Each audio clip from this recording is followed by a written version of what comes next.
That is the winner of the Nobel Prize of Literature, Mr. Bob Dylan. It's the Bennington Show. I'm Ron Bennington. There's Gail Bennington. Yo. And I'm Ron Bennington. Quite impressive when you win for songwriting. Yeah, that is... Is it cheating? You think it's cheat? Well, I mean, does somebody writes a novel and someone else writes lyrics? But you would say also for poetry, don't poets get a Nobel Prize for literature? Absolutely not. They don't. No, I don't know. I would hope not. They get poet laureate and nothing else. And that's plenty. And then most of them end up, working nights at a Sizzler. Because there's not a lot of money in poetry. And yet there's an unbelievable amount of money in rap. Yeah, strange. You think that they would like ghostwrite some of that stuff?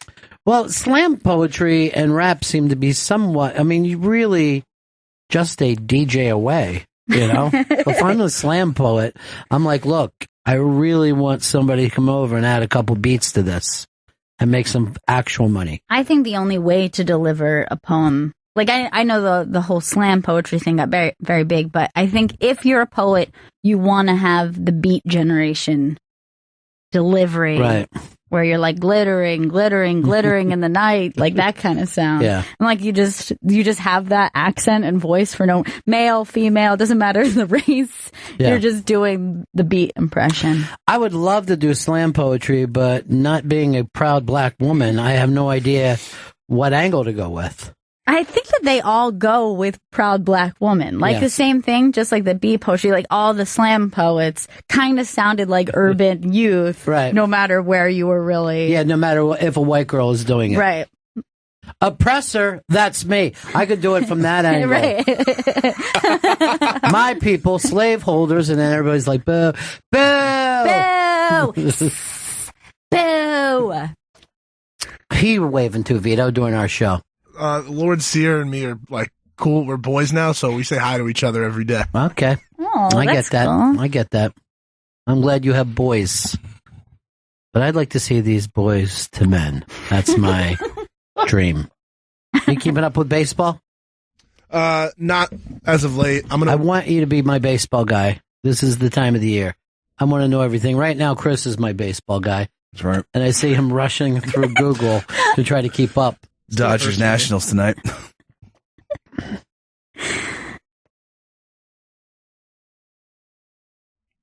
Man, that's so much baseball you got to play to make it to the World Series. That's a ton. It seems you got to impossible. go through what, 3 series before you get to the World Series? Yeah, you go. If you're in the wild card, you do the 1 game wild, then you do the divisional series, then you do the championship series, and then you're in the World Series. It's a lot. And the championship series is best of 7. So. I would actually, well, all of them used to be best of 5 is fucking heartbreaking. But I would actually just say, my heart's not in it. If I was like, I go, you don't understand. I've been playing since February, really. That's when I got called in. And right now, I'm exhausted. Do you know they turned my electric off because I've been on the road so much and I forgot what I was doing? Baseball, following the baseball season seems really confusing to me, as well as like Premier League soccer. Like I always want to get into it, and then I'm really confused about when. Well, first of all, it's just difficult to find like where to watch the games, and then I just get lost on like the rules of like when someone gets pushed out. You can only follow one team to really get into a sport. You follow that team, and then the rules come to you. When you try to follow a league, it's overwhelming. Yeah. It's like trying to watch every fucking movie and then explain the plots. I need one Premier League team. That's just my team. I feel like you have one. My brother has one. Yes. I need one of my own. Really? You want to go off from us? Yeah, but don't you guys have different team? Only because I tried to pick your brother's team and it seemed like it wasn't appreciated. So I went to Arsenal. Arsenal's cool. Yeah, way cool. I don't know. You can go and here's what you should do.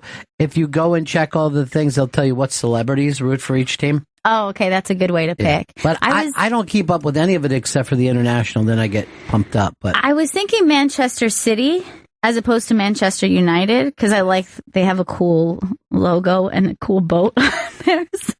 The light blue gets to me. You don't like the light blue? It's not And then masculine don't they enough? even sing like Blue Moon or something stupid? They all sing stupid songs. They all sing embarrassing songs. Yeah, I think that's a cool sigil. What do you call it in soccer? I mean, I guess you could call it a sigil. Thrones. It's a little too busy for me. It's a boat going over what? Flower? It's a flower? Yeah, That it would looks be terrible if it's a flower. It kind of looks like, or like a starfish. I maybe? doubt if it's a starfish. It looks like a small house. Now, what's Manchester United's? Because I know they're red, Yeah. and I think they might have like a lion or something on there. Yeah, they are. They're, and then they sing Manchester United because it feels so good. They all sing it at the same time. It's odd. I thought it was Chichester United for a while. I was really fucking excited about it. But no. Wait, not gonna be. that's a devil, I think, on theirs. Or a demon. The devil inside is what they call it. They're all in excess fans. But yeah, maybe people can tweet to you or whatever. And take your time picking a team. You're in no hurry.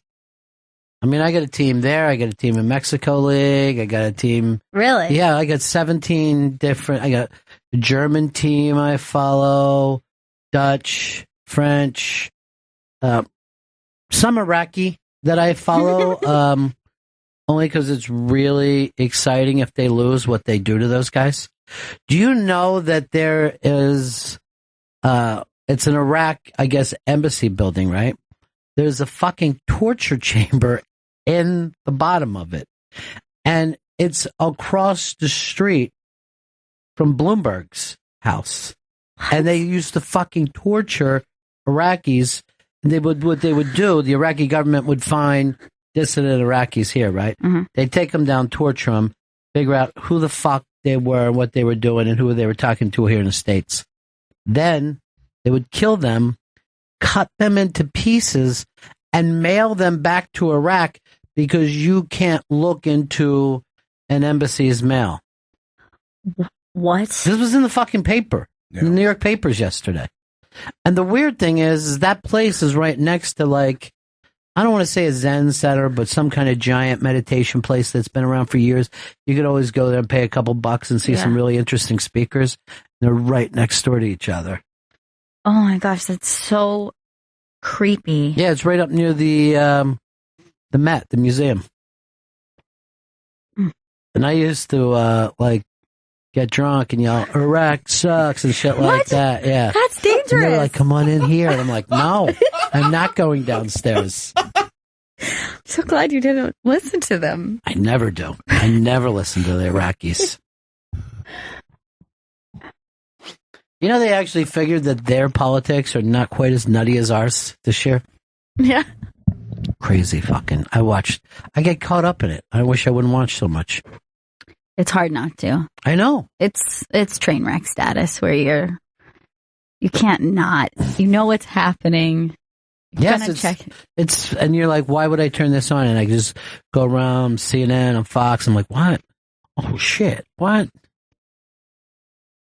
But it'll be over in a month, and then we'll all miss it. Yeah. You know? And then the more stories come out, like at this point, I think we've hit our like shock level.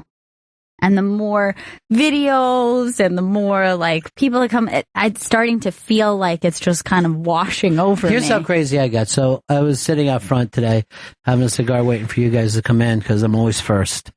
And I'm just going through the news, and I see Newt Gingrich says, "Little Trump is an embarrassment," and I'm like, he's attacking that baby from the other day, but Gingrich had made up this thing called Big Trump when he's doing good stuff, right. And then Little Trump, which was he referring to as yesterday, where he's attacking Paul Ryan and Republicans and stuff. But I thought for sure then he talked about the baby. He fucking hated that little baby, and I'm like, dude, you couldn't be more wrong. I mean, yeah, the baby's mom's a weirdo, but that baby's cute as shit. You can't blame the baby. It's not his fault. He looks like a little Trump. But no, I was completely wrong. I jumped to conclusions. Ginger said, frankly pathetic. When I thought he was talking about a 2-year-old. And that kid is not pathetic. And he didn't even dress himself up that way. I get it that he's fucking showboat now. I mean, they're They're taking him all over. Now, listen, if it was a 16-year-old boy who was dressing up as little Trump, sure, then he's open for judgment. I still think that would be adorable. Just a 16-year-old coming out like Michael J. Fox.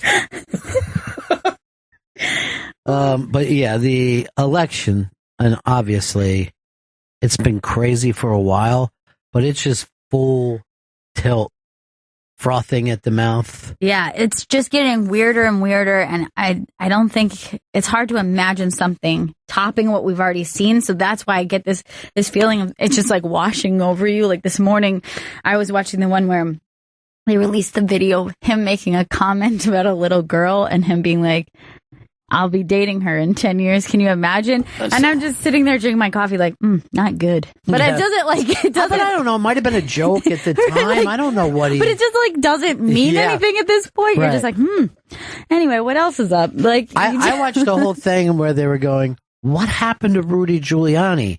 Wasn't he like America's mayor? And why is he just talking so crazy? And I'm like, ask a New Yorker, because we knew him before 9/11. You know what I mean? Rudy's always been batshit. Yeah. And there was a video going around. I don't know whether we put it up on the iBang, but it was Rudy dressed up like a woman and kissing Trump. And it's I remember being at nuts when it came out. Yeah. This was like years ago. Not only did they kiss, but at one point, Trump motorboats Giuliani. He sticks his face in where his tits are supposed to be and motorboats him. It's so weird. It's such a bizarre thing. I've never liked hey, let's blow off some steam and dress and drag for no reason on one night. Like football players do this shit. I can't even watch this. This is so crazy. At least watch the motorboat. Did Trump have a ponytail back then? No, but it was like, kind of a shagadelic. He, there he is kissing him on the neck, and then smelling him. And I mean, Giuliani's batshit. Oh my God. Oh, and then he's doing this slap thing. You know what I mean? Like, hey, where you're making fun of a woman for not wanting to be motorboated? Yeah, it's funny because he's kind of doing exactly what he's being accused of over and over, which is just unwanted touch. And so this is an early joke of, me with the unwanted touch. But no one says to Giuliani, you're the mayor of New York City. I think it's best that you don't put on a wig and a dress and sashay around. Because you look so comfortable as an ugly old woman. Why does he love to do that? I remember too, and this was kind of pre 9/11, that they got mad at him one night because he was like he's speeding through the fucking city with the cops, in front of him or behind him, right? So that he could get home in time to see The Sopranos. Oh, I remember that. And everyone was like, dude. First of all, it's HBO. It's on all the time. And second, you shouldn't act like you're so pumped up about a mobster fucking thing. Your dad was a gangster. And why are you dressed as a woman in the back I of that thought car? it would be cute. I thought it would be fun. I always do when I watch The Sopranos. In fact, I feel like, remember that moment and SNL came back after 9/11 and they said, can we be funny? And he gave them I've just always had a feeling he's like, now, should I be dressed as a woman? Or they're like, no, that's not necessary. That was such an impossibly sad fucking night. Yeah. They have the firemen there. They got Paul Simon singing The Boxer. Giuliani's standing next to him as stern as he is. And you see the dust is on the firemen's suits because they're working down at Ground Zero. And I'm watching at home and I'm just like, oh my God. America has changed forever. We're not going to be laughing at shit.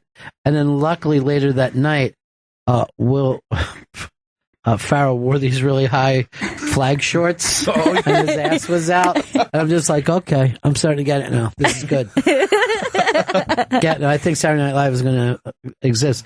But that was such a crushing beginning to a show. It was heartbreaking. Impossible impossible.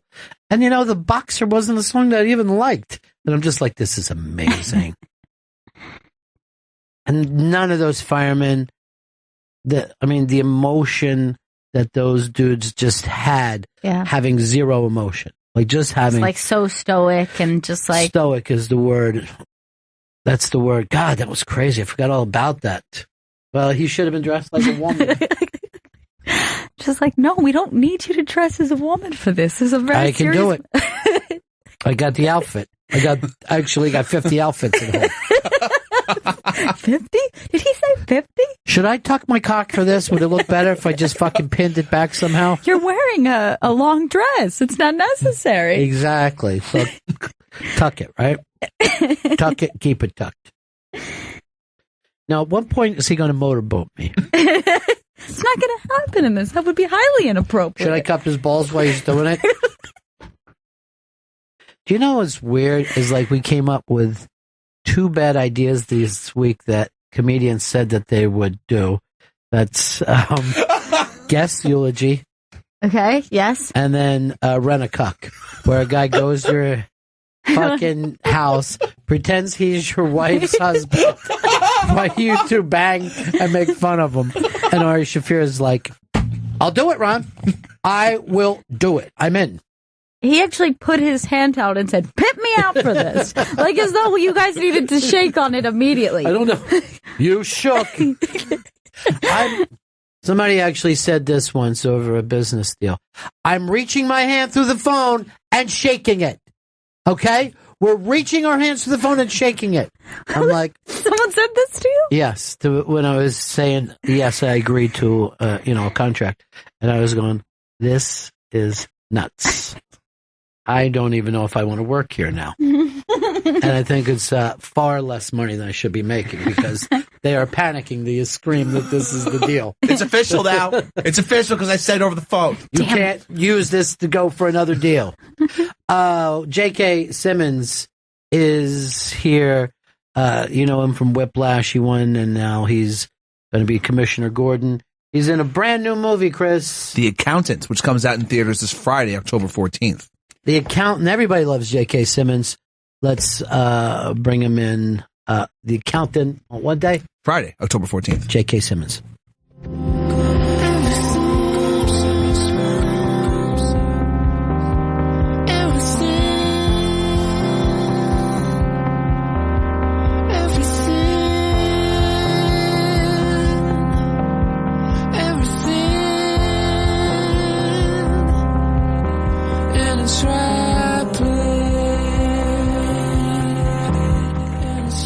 This song is as eerie as the movie. This is such an evocative piece of music. I love it. The Accountant, very high concept movie, which if it's one of those things that you've got to pull it off perfectly, right? Yeah, I mean, it's definitely complex, and it wasn't an easy task for Gavin O'Connor, our director, to pull off and put together. But it's a brilliant, really complex, multi-layered script by Bill Dubuque, and I was in love with it from the minute I read it. But do you get something like that and say, okay, this looks good, but can we do it? Can we keep the audience? Yeah. And the first step is finding a script that's, really exciting and great and smart. And in this case has a lot to say, I think, about a number of things, including sort of at its core, how we view people who are different from ourselves.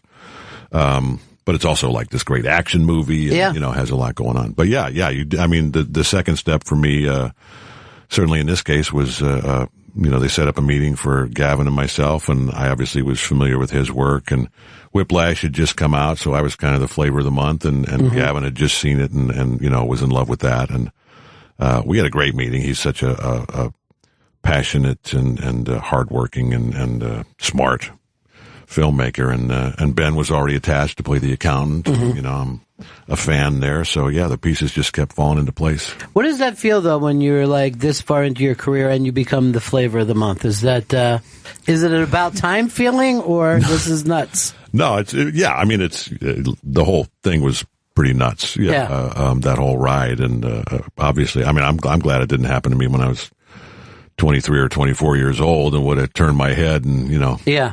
I would have actually believed that I was the best thing since sliced bread. Right, Now right. I'd sort of been around enough to have a head on my shoulders and know what's important in my life. And it was great to get all the attention. And it was obviously a movie I was immensely proud of. And it was a joy to be a part of it. And, But that is rough on people that are in their early 20s and they get the role of a lifetime then.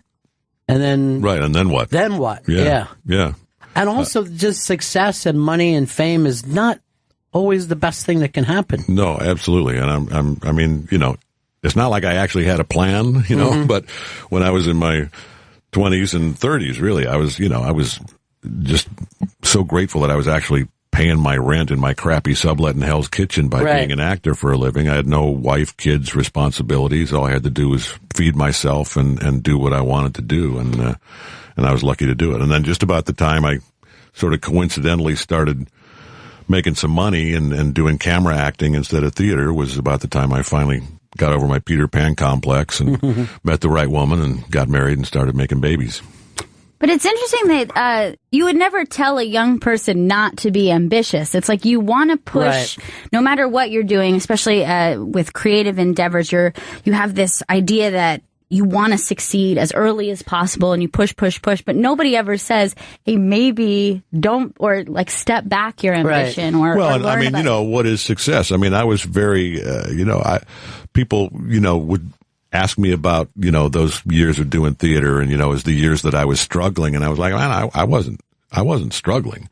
I mean, people who are struggling are, people who are trying to raise kids on a nurse's salary or a police officer's salary or, people who are over in Afghanistan. I mean, people who are digging ditches, those people are struggling. I was doing what I love to do. I wasn't making a lot of money, but, I had a roof over my head and food in my mouth. It's also, and I don't know whether people think this anymore, but that was always the romantic idea of being an actor, living on the West Side, walking to the theater. I always think of that James Dean picture if he's walking through the rain, and you're like, that's the spot to be, man. Yeah. And there's a romance to that, and really, I look back and the days when I was, what quote unquote struggling, being in New York in those days, because I was in New York for 20 years and we moved out to LA 13 years ago now.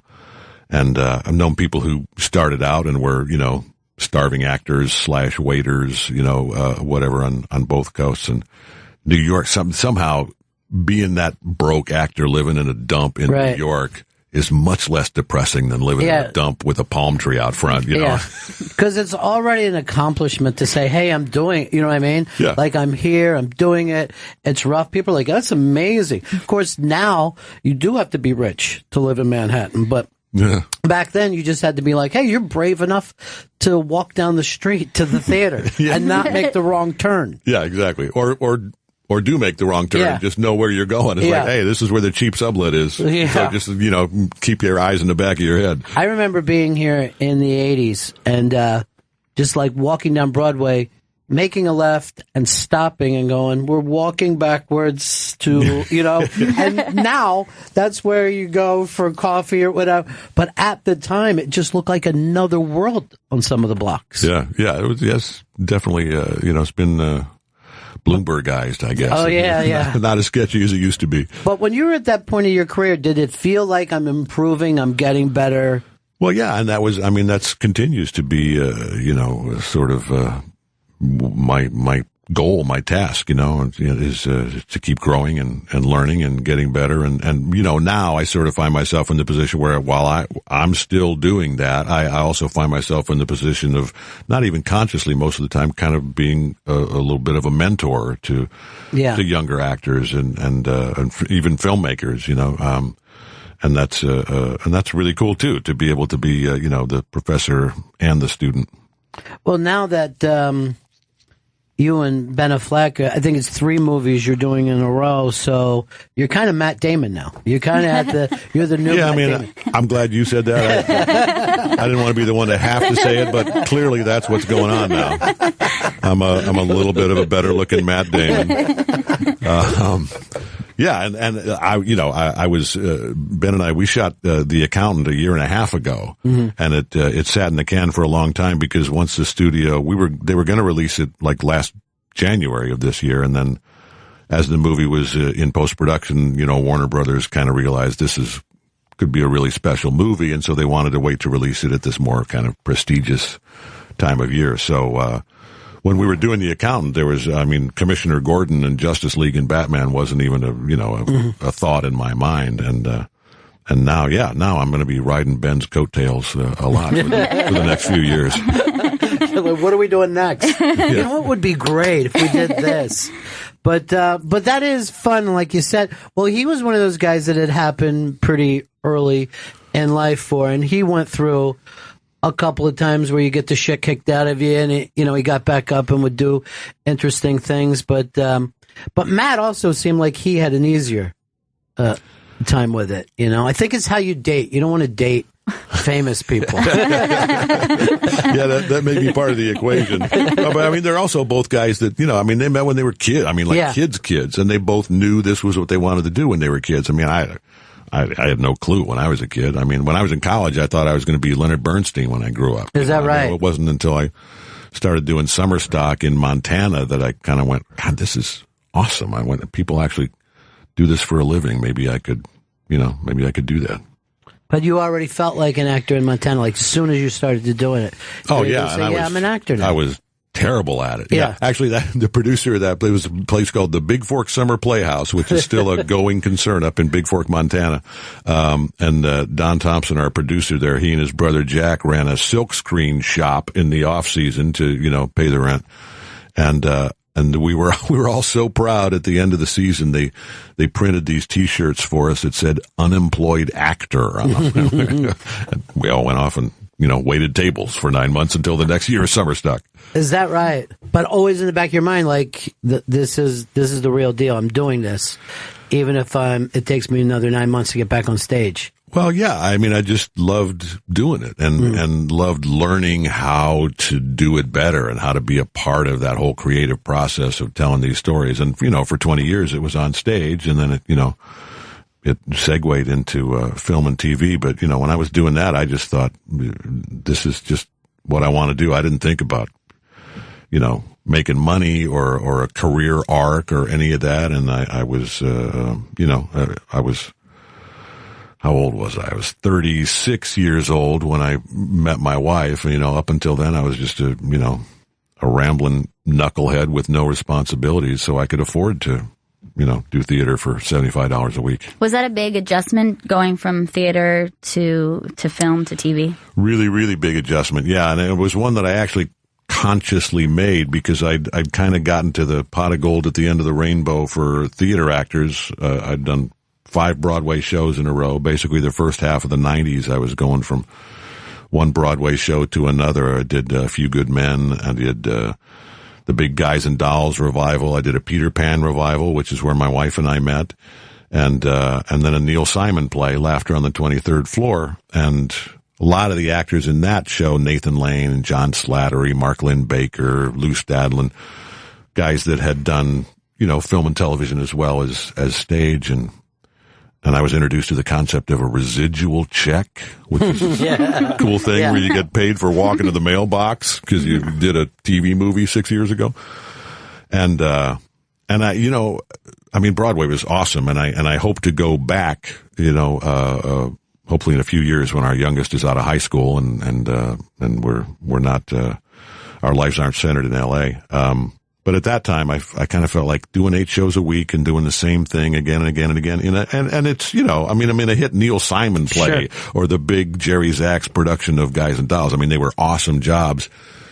But at the end of the day, the same thing 8 times a week, 52 weeks a year or 50 weeks a year, you get your, 2 weeks vacation, was getting to me. And it's exhausting. It's like being a boxer. There becomes an end to that.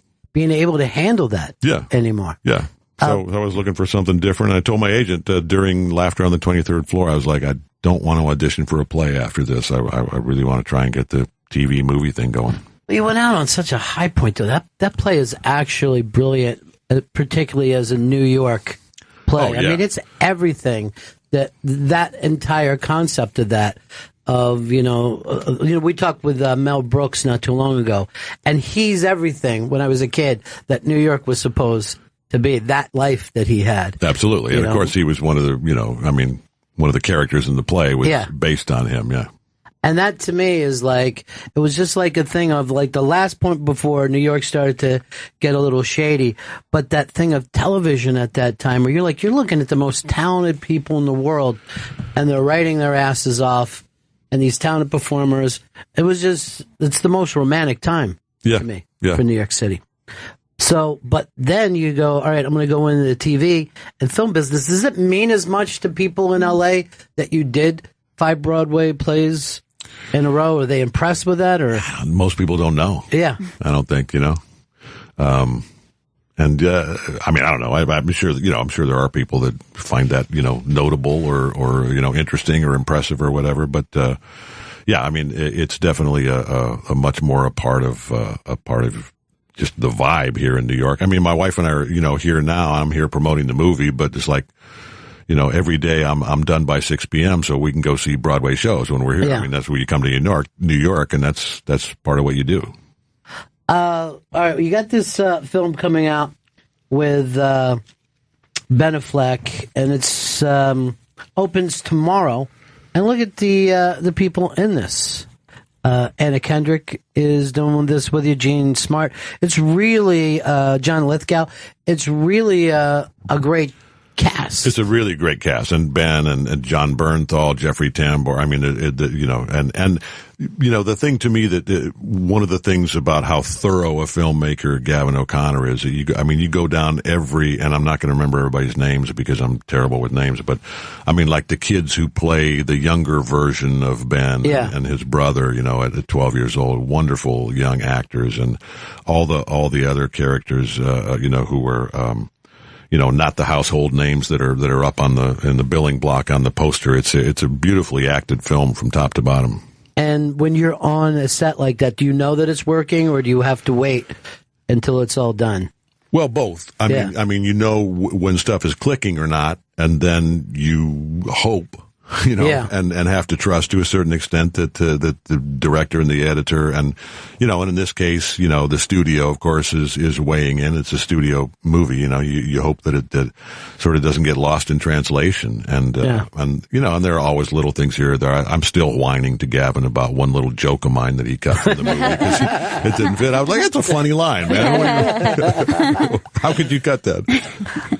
This opens in theaters Friday, October 14th. Thanks so much for coming by, man, and congratulations for everything that's happening. Thanks. My pleasure. We'll see you next time coming through. Yeah.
JK Simmons.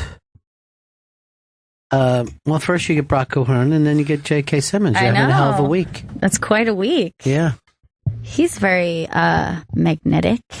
He is magnetic. That's a really good point, too. He has such a fantastic voice, and I think sometimes when you're watching a movie, you don't necessarily like disembody the voice, but like listening to him, I was like, wow, he has a fantastic, like such a rich voice. Yeah, he does. I mean, he's doing those commercials too for like just voiceover stuff. He was State Farm guy for a while. State Farm guy. Yeah. And then also, if you ever watch, he gets big laughs in movies and TV shows where he's like, I don't think so. And then, everyone's laughing. I'm like, that's a cheat because that line isn't funny. Right. The delivery is everything. Him as the dad in Juno, he's not supposed to have any real laughs there, and he crushes in He that really movie. does. Yeah. His like kind of dry, but it's like just kind of matter of fact. The way that he treats the fact that she's pregnant and whether she's going to have an abortion or put it up for adoption is almost no big thing to him. Like, see what you did? All right, let's drive over there then. You know what I mean? It's just so funny to me. He kills. And then Whiplash, he was fucking frightening in that. Yeah, super scary. I actually hated him. Like, literally.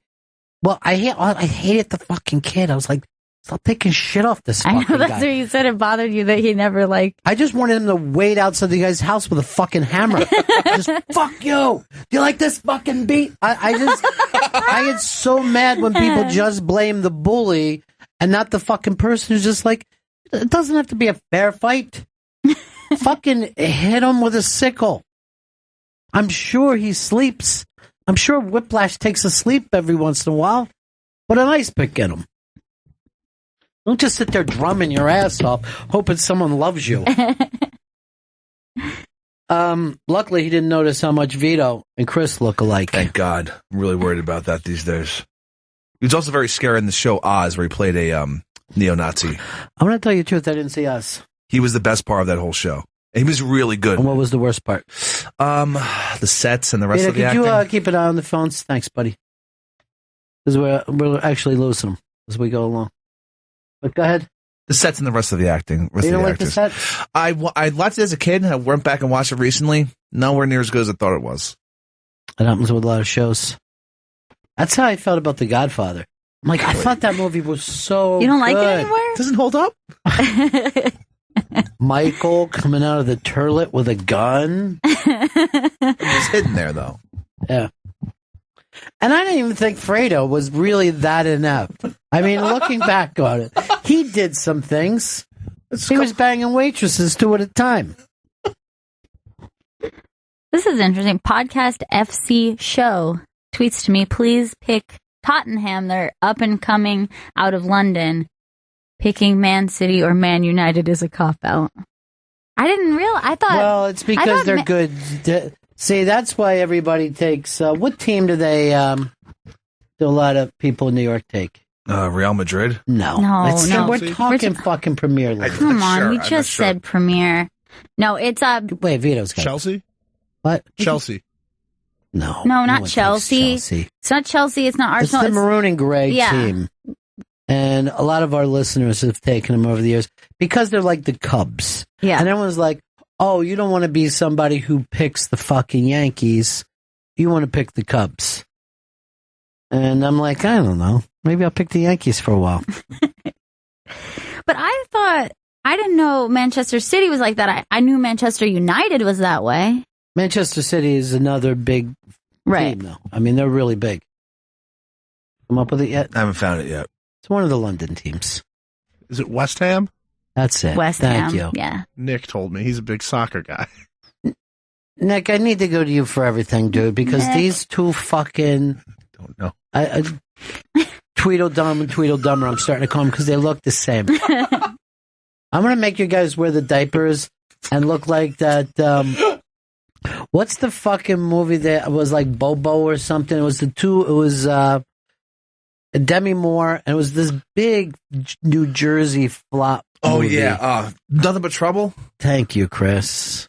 You could be the next Nick, the way you come up with stuff. I'm hoping. I'm aiming to get that Nick at Night status. Ooh. People keep sending me Trump stuff. I'm just not going to do it. I just want a day off from the Trump stuff.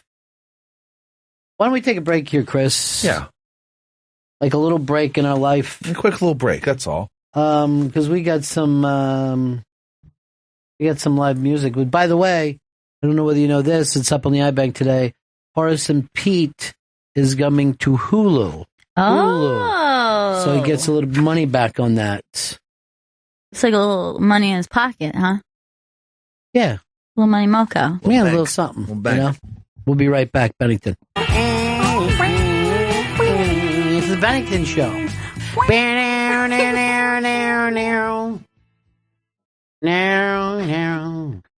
But we don't play much of it anymore, huh? I know, we were really enjoying that. I was thinking that could be the song that we give to Big J. Really? You Tomorrow. think that maybe that's the one that's going to get the crowd to go crazy and sing along? Yeah. Imagine a whole crowd doing that. Yeah, I can't now. Now that you started to do it, I'm like, oh, he could end up losing him on that. We're going to give out a bunch of prizes tomorrow. Clear out a big part of the... Vito, are you even ready to announce what some of the prizes are? Yeah, I can announce plenty of prizes. Plenty of prizes is what he's going to announce. Let's say by the end of the show today, you give us 5 big prizes that we're giving out on tomorrow's show. Deal. As people, if we think, oh, this is possible. I already know the song that I'm going to recommend to them. Do you know the song that you're going to recommend, Gail? Don't say it out loud. I'm not going to say it. I It's have 2 Crystal choices. I have 2 choices right now. I just want to narrow down which one I'm going to put first and foremost. Can I tell you something? I have hundreds of choices, yet I still think I have the correct one. Chris, Steele? I have it. If it's fish, it's not going to get picked. All right, I'm going to take out "You Enjoy Myself" then. You enjoy myself? That's their standard. I don't think that could be the name of a song. Jay's is 45 minutes long. You enjoy myself. Oh. Vito, we know what you're doing. Born to Run. Yeah, that's what it's I going to have a way better one than Born to Run. A Third Eye Blind song? Okay. It's like it's a really good sing-along banger. Will there be Blood.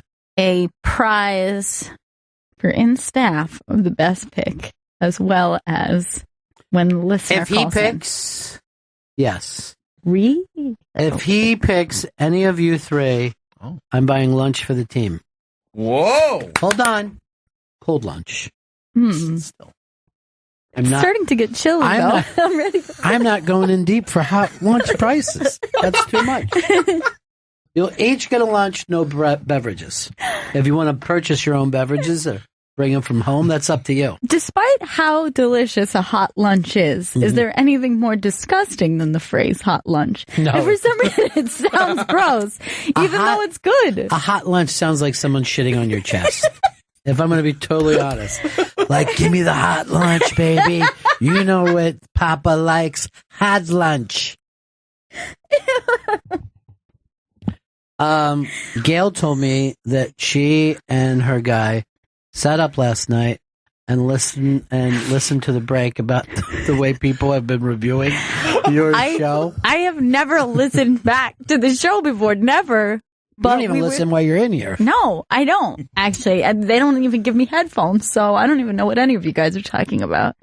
I was laughing as hard as I was the first time I heard it, listening back. Well, thank you. It's Big Brother in the holding company. Everyone should go to the Interrobang and check it out. I wasn't setting you up for a plug. I was It is just a podcast, though. He needs, telling he needs to get the He follows. needs some DLs. What's that, dick lips? No. Downloads. Oh. Well, that shit that we were reading yesterday was so funny. Yeah, go to iTunes, then review it and give us 5 stars and subscribe. You don't say give us 5 stars. Yeah, you you let do. them give their own. No, give me 5 stars. Give me a Vito 5 stars. Yelp this good for me. Here's your pizza. Remember, give me 5 stars on my Yelp. I'd be like, oh God, you're getting 1 star. I asshole. have had Uber drivers say it to me though. They like as I was getting out, they're like, 5 stars, right? I'm like, yeah. I never get that because I think there's a confidence level they have with me. But I'm getting more Uber drivers driving across the park to get here. Why do they like that? I don't know. It's just something lately. Plug? Yeah, plug me in because I can't afford to lose my smartphone. Gotta have the choice. We've got some big stars coming in here from really one of the best songwriting teams of all time. I'm not even making that up. Squeeze is coming by in just a few moments. Glenn Tilbrook and Chris Difford are coming in today. Squeeze of Squeeze fame. It gets even better. They're going to play live. Woo! That was Chris who wooed like that, not a studio audience. If somebody's like listening, going, "Why didn't I get invited today?" Nobody's holding you out. You will be invited to see the Tom Rhodes Unmasked, and there's a lot of buzz from the people in the comedy world for this. He's beloved. Give all the details, would you, Chris? Yeah, the Tom Rhodes Unmasked happening Wednesday, October 19th at 6:30 p.m. at the Sirius XM studios. Go to theintirebang.com for a chance at free tickets. Now, we forgot to listen to our 30 for 30 today. Maybe we'll have time towards the end of the show, because I don't want to exactly play a song. But do we know who the artist is? Jim James. All right. You don't understand what I was going for. The answer would have been yes or no. And then we would have tried to guess. But you just want to end something the second it comes up. Solution. Solution to the problem. If he was on To Tell the Truth, he'd be like this. This next person is an acrobat. And you're going to try to guess what they do. On To Tell the Truth. It's the third one, by the way. The other two are lying. Just... You did the laser in my eye again. With the bottom of your... Every time he does that, I think that you're in the crosshairs. It really freaks me out. Like the feds have finally found me.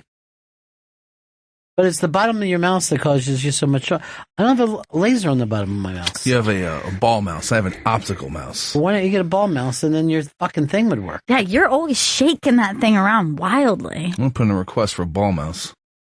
I got a ball mouse over here. That actually sounds dirty now. Well, it's just a ball mouse. I know. Sounds like a lump on your nuts. Oh, I heard that. I heard that you have a ball mouse. How are you feeling? Okay. Terrible. Are you going to get it removed? No. He's going to get a second one. A matching one. Cradle to the Grave is available in stores, and it says this online. I don't know what they mean by that. How could something be online? Yeah. It's on the internet at digital retailers. On the top of your computer? No, okay. No. Inside the World Wide Web. So you just go into settings, and then what? All right, I'm in an AOL chat room right now. Is this where it is? Who's got my cradle to the grave? There used to be town halls at AOL chat rooms where you would go in. Really? And they would have a famous person doing almost like an Ask Me Anything. And everybody would just be like, there'd be thousands and thousands of people. And people would be yelling shit out. And they're like, they're not even reading this. Just scrolling. Yeah. It was just scrolling like a fucking mad dog. They hadn't really figured it out yet. Yeah.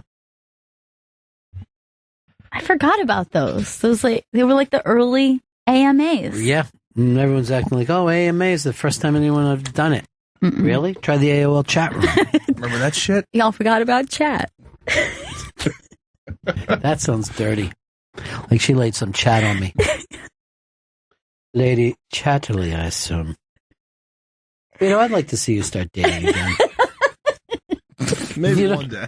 You know why I say that? Because it looks like I'm watching TV and you just smothered a small child. You look scary today. You too. The beard it's frightening. Is when I don't tape up the bottom. Yeah, don't tape it up. Wait, what do you mean? Tape up? When I don't like fit, when I let this grow and I get a little grizzly looking. The neck beard. He lets the neck beard go. I gotta cut it off. And I was doing that fun thing for a few weeks. You guys noticed where I had the goatee going. No, we didn't notice. Never noticed. I think everybody noticed. Never. I gotta tell you, I don't notice anything. For 2 weeks, I forgot. I go, Chris, when did Vito quit? And you're like, he's been here every day for 2 weeks. Still here, Ron. Is that why one day last week you said it's weird that Don didn't mention my facial hair? Was that what you were talking about? Yeah, I was like, it's weird you didn't bring that up. First of all, nobody brought it up. Why would Don come up here and go, oh my God, Vito has facial hair? He came by the office, he said hi to everybody. I was like, oh, I thought he'd comment on my new goatee. He never had a goatee. Wow, you're a weirdo. I just want everybody to know it was a fun thing I was doing, and I was going to eventually bring it into, I was going to dye the mustache blonde and keep the rest black, and then I realized my mustache doesn't grow long enough for that. Then why tell us? I mean, this is wasted information. Thanks for the alternate timeline. Yeah. Okay. I don't remember you having a goatee, and the problem is his form of social his form of social media disappeared, so there's no proof. Oh, that's true. And Snapchat. Yeah, if you go look at my Met snaps from last week, you'll see a darker patch in this area, lighter patch in the Oh, bearded area. God. Stop it. Why are you so obsessed over your Met? You're the exact opposite of what Ari Shaffir is trying to do with a storytelling series. Now, I'm going to tell you guys something. This is a fucking 100% shoot. I had a dream, woke up from it, was in another dream, so I didn't wake up. I woke up from one dream, but stayed in the dream world. Inception. But a second one, and then went into a third. No, man. Not even making up. And it was so fucking bad that when I woke up the fourth time, I walked down the hall of my place to look around the corner to see if the dream stuff was still there. This is like 4 o'clock, 5 o'clock in the morning. So I didn't even consider myself totally awake until I saw that my living room was as it's supposed to look. You should have spun a top. That's how you find out. Bong. I'm glad that you're having fun with this, but I may be clinically insane. Clinically insane. To wake up from a dream into a secondary dream, to wake up, to act like I'm saying to my chick, hey, I was just in 2 dreams. No, weird. And then while I'm telling her that, she was acting so strange that I go, this must be a dream. Oh, man. So then I was up into a 4th fucking place and not knowing whether I had gotten out of Inception yet. I'm back into it now. Why is the little bird singing like that? Do you notice I tried to be in a dream, and for some reason this is all I could come up with? No one in my dream was acting like that. Twinkly fingers. You know what? I forgot. I tried to describe something to mean people. It's my fault. Sometimes I'm too sensitive for my own good. So what dick jokes you guys want to do? A bunch of them? There's a couple. There's a drunk history review that Leslie Coffin has written up on the iBank today that's really good. That drunk history's been around for a while. Yeah, it was a web series first. Yeah. And then it got picked up a few years ago. It's still going strong. Still big. Janet Jackson, pregnant at 50. Yes. 50 years young. With her first child, pregnant at 50. I believe that this child is going to be the reincarnation of Mike Jackson. Wow. Is there like a layover in reincarnation? Well, since it's not real, you can do whatever you want with it. Can't believe I'm stuck here. I would hate to just be reincarnated as somebody that was stillborn. I'm like, oh, I'm in the back of the line again. I know for me, I would say, wait for it. I want to be, doing a little better than what you gave me. Like, I'd be like, there's certain countries I don't want to be born into. Yeah. Because of the lack of water. What I'd ask for, if I could have anything, if I was in what I called as a child baby heaven for some reason.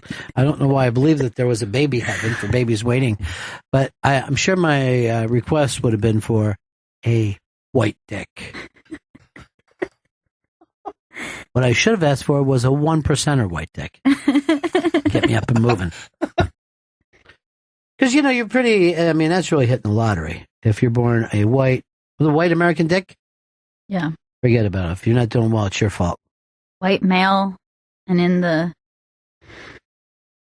first world country. I mean, you couldn't. Yeah, you couldn't and don't overshoot me and put me in Canada. I really want to have a real shot at stuff. Did you see that? I don't know whether we even put it up. Vito sent it in. That Canadian hockey thing where the guy ran onto the stage, ran onto the ice. Oh my God. But you can see how much nicer they are than us. But it's just he climbs the plexiglass thing, which I don't think anybody's ever done before, and just starts running on the ice, and nobody's even really going after him that much. Do you know what players in America do to people who run out on the field? It started with Mike Curtis, like it's one of the great NFL films. A guy in Baltimore is running across the field, and he just fucking just gives him the flying lariat right across his neck. And since that, every football player has known, hey, I can make NFL films if I knock a fucking guy down. I mean, it's 40 years of guys just hoping someone runs on the field. Take your shot. No one's going to care. But listen to these guys talking. and see how much nicer they are than us. And we have got a fan on the ice. My goodness, you don't see this very often. Wow. And the referee telling everyone to stay away. And yeah, this is wild. Wow, now this he's is heading towards something Matt else. Mancina, sliding into the net. Oh my goodness. Well, you think you've seen it all in the Ontario Hockey League. And this guy is now going coast to coast, heading towards the Guelph net. Somebody's got to get on here. Somebody's got to get out here. Nobody needs this kind of stuff. Oh goodness, that's adorable. Yeah, it's that really reaction. cute. So Squeeze coming in just a couple moments. Now, remember that we were all excited when Ari Shaffir said this is his third season? Yes. Tonight is the premiere, and Comedy Central announced an hour ago they have picked him up for his fourth season. Wow, that's awesome. great. That is so awesome.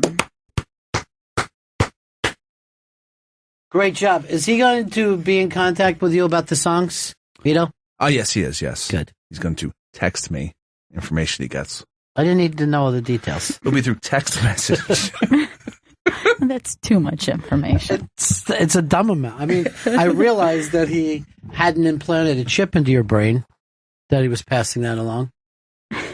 Ari Shaffir's storytelling series gets picked up for season 4. That is so exciting. I'm happy for him. I hope we tweet something out about it. Yeah, like Way to go, Ari. Yay, congrats, we believe buddy. in you. We love this. You're the best. Yeah. 4-time champion of the world. And then maybe like 4 like trophy emojis right after. Are they telling Vito right now? Looks like he's getting information, and I see him typing into a cell phone. Why doesn't he just walk in here and tell us? No, I guess that would be a better secret, right? Yeah. Be a better like season. a fun than surprise, that. you know? What do you mean, for me or for you? Well, for the listeners. Oh, okay. He's getting a lot of information out there. Why shouldn't he? You know, there's a lot to give. This is the information age, not the bronze age anymore. He's a real professional out there. He is. He's a prof. I just found out that we never put up Vito's stories before the show unless someone says that they want it. That's interesting to know. Well, he just left, so I found maybe that there's a out. problem. What? I said I found that out the hard way, but then we moved on. Oh, about the which one? I don't know. I've done it like a couple times. Oh. Referenced videos. Did you find out all the information, Vito? Yeah, they're running a little late. I'm not worried about that. The other information, Song what they're information. playing, so we know what this song to bring them into. I can find. She didn't really know a whole lot. No one seems to know. How late are they running? They said they were running 10 minutes late, but they're not in the building yet. So they're running 10 minutes late after they get into the building. Yes. Okay. Hey, why don't we play the song 30 Songs, 30 Days? So this is Jim James, and what's it called? Same Old Lie. Now, yesterday we had 3 smashes. They can't go on 30 days in a row. No, I'm sure it won't. Good luck to Jim James, though. Best of luck to you. That's the luck. Get your Coke and Pepsi. Chinese food. Pizza. All right, Same Old Lie. 30 for 30. This is our 4th protest song in a row. G, what are you giving it? I am going to say trash. Oh! Only because I think it's I like that it's a dreamy psychedelic thing, but to me it doesn't sound like a protest song, and I'm not focused on the message. Vito, what do you have? I'm going to have to agree with Gail and say Yeah. trash. All right, what do you got, Chris? It's a smash, Ron. Love it. I'm going to go trash because there's no way to have what do you call it thing? It would be too much drama to go right up to the last moment. So Same Old Lie, our first trash, even though it was Moby meets Neo Soul.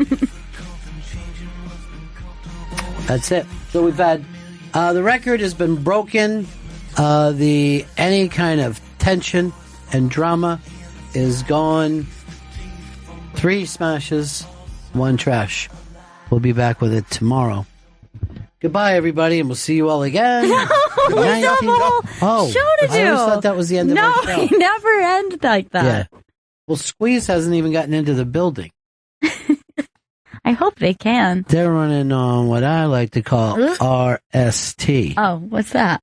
Rockstar time. It's the same old lie.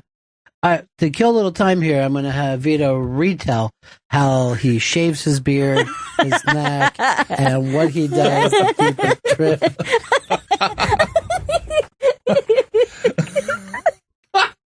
The detail that boy will go into. He really will. This is why he remember his fight story from yesterday? This is why he failed out of barber school. He couldn't get it took too long. Yeah, he couldn't get the explanation on the fucking sign. That's their new single. That's a single, yes. Do we know what they're going to be playing? Hopefully that information's coming shortly. What if they also play it? What if they play the song that we bring them into? Mel Gibson, they're talking about giving him he's going to be taking out of director's jail and finally letting him back. If you remember, I think it was like 10 years ago. It was, yeah. Mel got drunk and said the Jews are a bunch of Jews. Yeah. And everyone got mad at him for it. Yeah, he said this when he was being pulled over for the DUI. Yeah. So, yeah, Hollywood was pretty upset, and he had to lay low for a while. And this is kind of his first big thing as far as, like, directing again. You know, he's done a couple acting things here and there, but he's definitely been out of the limelight for a while. There's the best in the business. Best in the biz. Jeremy Tepper. As good as they get. So that's, it's good for Mel. I mean, 10 years is a long Do you time. think that's is that a sufficient? Does the punishment match the crime here? Do you think that's enough time to say we're done? And I think people can say a lot of stupid stuff, and and then still get to make movies. Now, who do you think deserves Manson. a similar Manson? Manson gets back in? I meant Marilyn, not Charlie. Right. Somebody who's been out for a while. Who deserves their second shot? Like, I'm gonna ask. Yeah. Are we ready for Kramer to come back? Oh, it's been a long time. Are we ready to see how he's doing? Are we ready to move past his incident? I have heard about Kramer, though, that he is as crazy as fucking can be for real. Right. Like, it isn't like he's a racist crazy. He's a crazy person. I've heard from many people. I kind of got that impression from that meltdown, that it was someone kind of using something. Yeah. In a manipulative way. Not to say it's fine to do that, but I felt like he was like grasping at something. He's just a nut. A nut is a nut. I mean, we have homeless people like him. Yeah. But he's got Seinfeld money still on it. Do you think we're ready for just see where he's at, give him another shot at doing something? Kramer? Yeah. I think for his own stress level, no. I think he stays out of the business. I think we remember him fondly as Kramer. Yeah. I mean, the fact that guy didn't get on and do big movies after that because he was the star of the show. I mean, he was Fonzie. And they turned on him. All right, Chris, what do you got? Charlie Sheen. I think it could be time to give him another shot. I think he gets nothing but shots. Yeah, I think he I don't think anything was on ever the gets biggest, held. TV show, like that sitcom And was then he had massive another for him. hit show after that. Yeah. He was got to do another 100 episodes. I'm going to give you a name, and I think enough time has passed. Bill Cosby. And I'll tell you why. You think we're ready? Yeah, because I want to forgive him before the trial, not wait till all the terrible stuff comes out. Donald T. Rump said today in a speech in Florida, watch me on Hannity tonight. I'm going to turn Bill Clinton into Bill Cosby.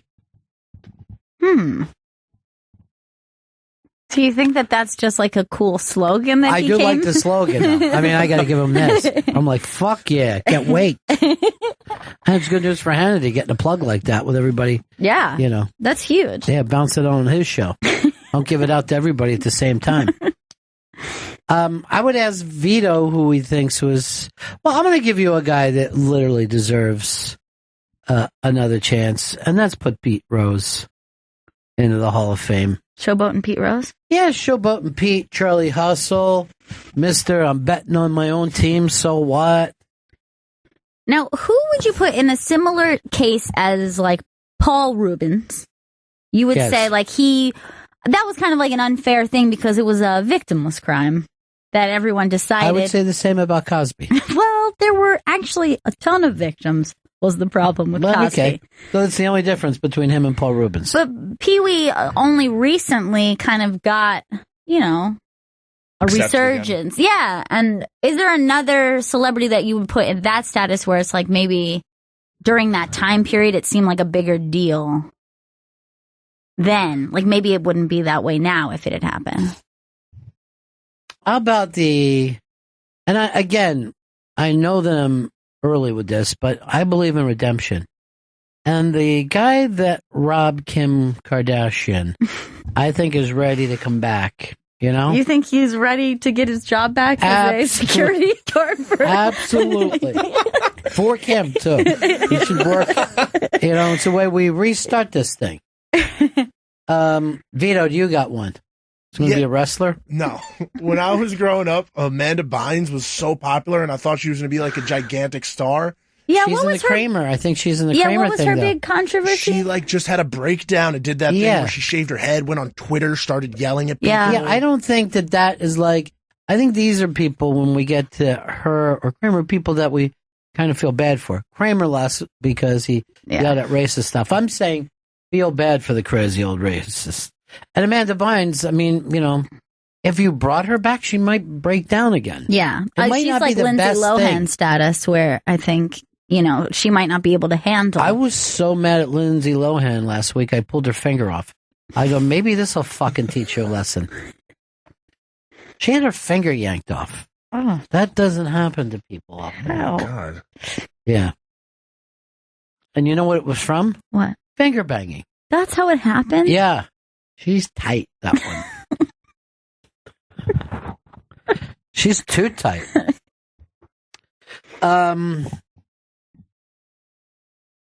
Here's Robert in Birmingham. Yeah, hey, Ron. Yeah, the Dixie Chicks. Boy, they got a cowboy boot right to the ass. They probably deserve to get back in just for speaking their mind, although it was still cheesy.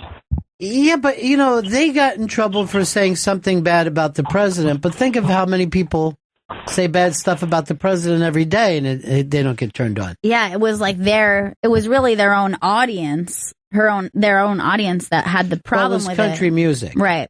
Yeah. It was and they were never, able to get back to that place. I think they never wanted it either. They stayed that way, and they still go out and say shit. Yeah. That chick from the Dixie Chicks, she don't take any shit whatsoever. I think her name is Amanda Bynes. I'm not sure. I don't know everybody's name. She's talented. Yeah, I don't know everybody's name. What I do know is their number, when I look at them. Number 17 on the Dixie Chicks, I think is fine. All right, I don't know whether you guys know this story.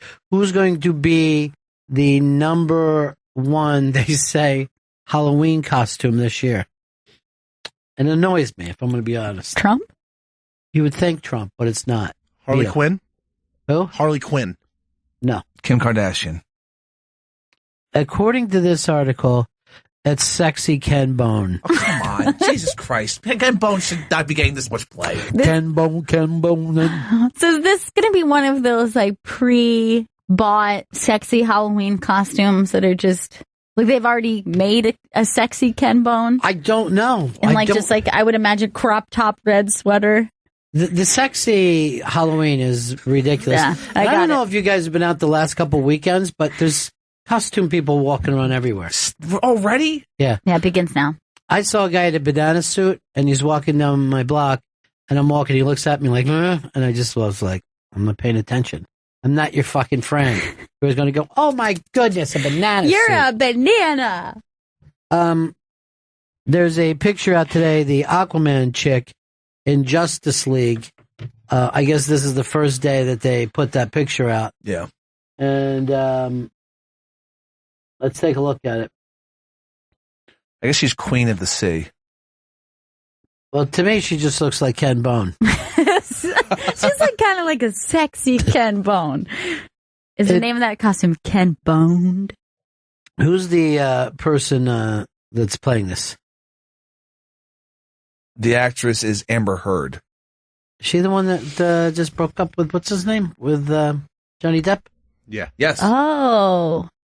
But I'm not going to this. Let me zoom in on this. So this is the sexy.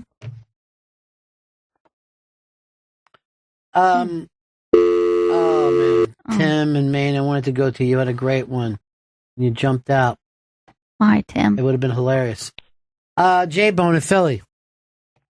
Hey, what's up, guys? Did you see the Tommy Wiseau's got a new movie coming out? The guy that did The Room got a trailer for his new movie. It's pretty stupid looking as usual. I'm not even familiar with him. I don't know The Room. Oh, The Room is widely decided to be one of the worst movies of all time. And it became like a cult classic because people would gather together and watch it. I watched it with a group of friends, and it's just like a really, really bad and not at all self-aware. And you guys were just like laughing. That was the whole point. Yeah, that's the whole point. I get together with friends and we laugh at great movies. The other night we did Network and we were just mocking it out the whole time. What did you find funny to mock? I'm tired as hell. I can't take it anymore. And we're like, go to bed, you asshole. Then we were mocking out Schindler's List. And we were just through the whole thing. Second Amendment, because if they would have had guns. Sure. And we love doing that. But it's fun. You know what I mean? A little bit mean-spirited, though, because a lot of times some of these aren't that funny. I know, but that proves that you got to go the extra mile. Does Amber Heard have something over her nose there? Or No. Did she get punched by Johnny Depp? It's just the nose. Is she going to swim in that? Yeah, she has to swim in that. Your shoulder No, pads. what's the guy's name who is the Doug. Aquaman? Doug. That is Khal Drogo from.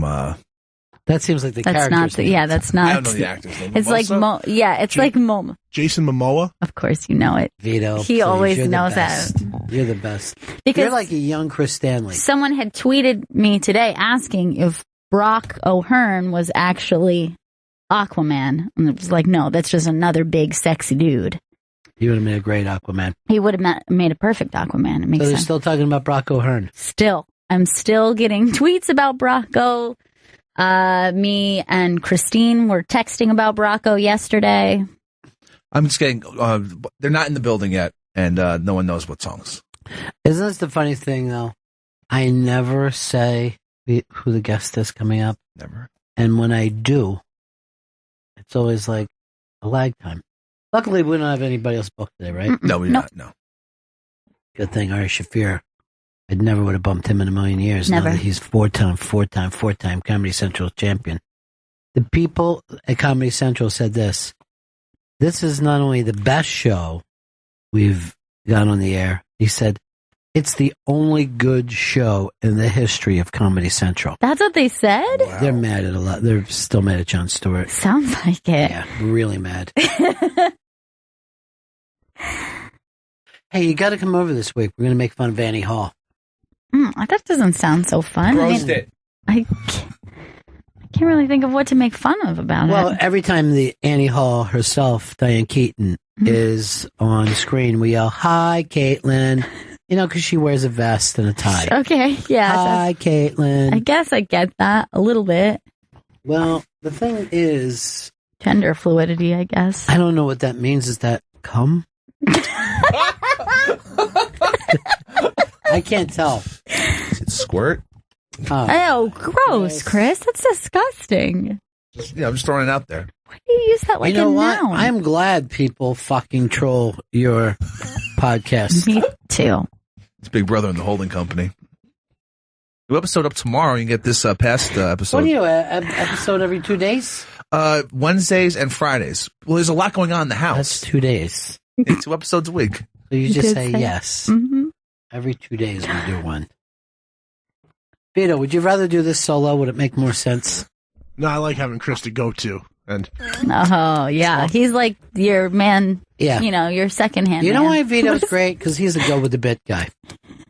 He understands that, you have a bit, you keep it going, you don't stop it quick. Yeah. Yeah. No, Chris has got to be there. If you're being serious right now, I need Chris. Because, I was going to pull Chris off of it based on something he said on the air. Mostly because of the child porn stuff in the comments. All right. Jesus Christ, man. You are really comfortable talking about that. No, I'm not. I don't like it at all. Why do you talk about it all the time? I feel like I have to defend myself. Let's see if this works. I'm going to try. I got a new call that I do. Like, you know what a duck call is, right? Okay. This is a different call I do.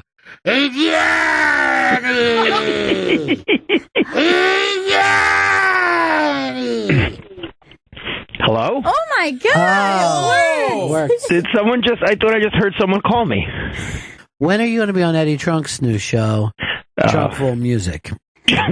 Talking with Trunk. I heard that he's not going to focus on metal this time. He's decided metal stinks, and he's going to be about all kinds of music. He does have a broad base of musical knowledge. He was painted into a metal corner, if you will. By Florentine?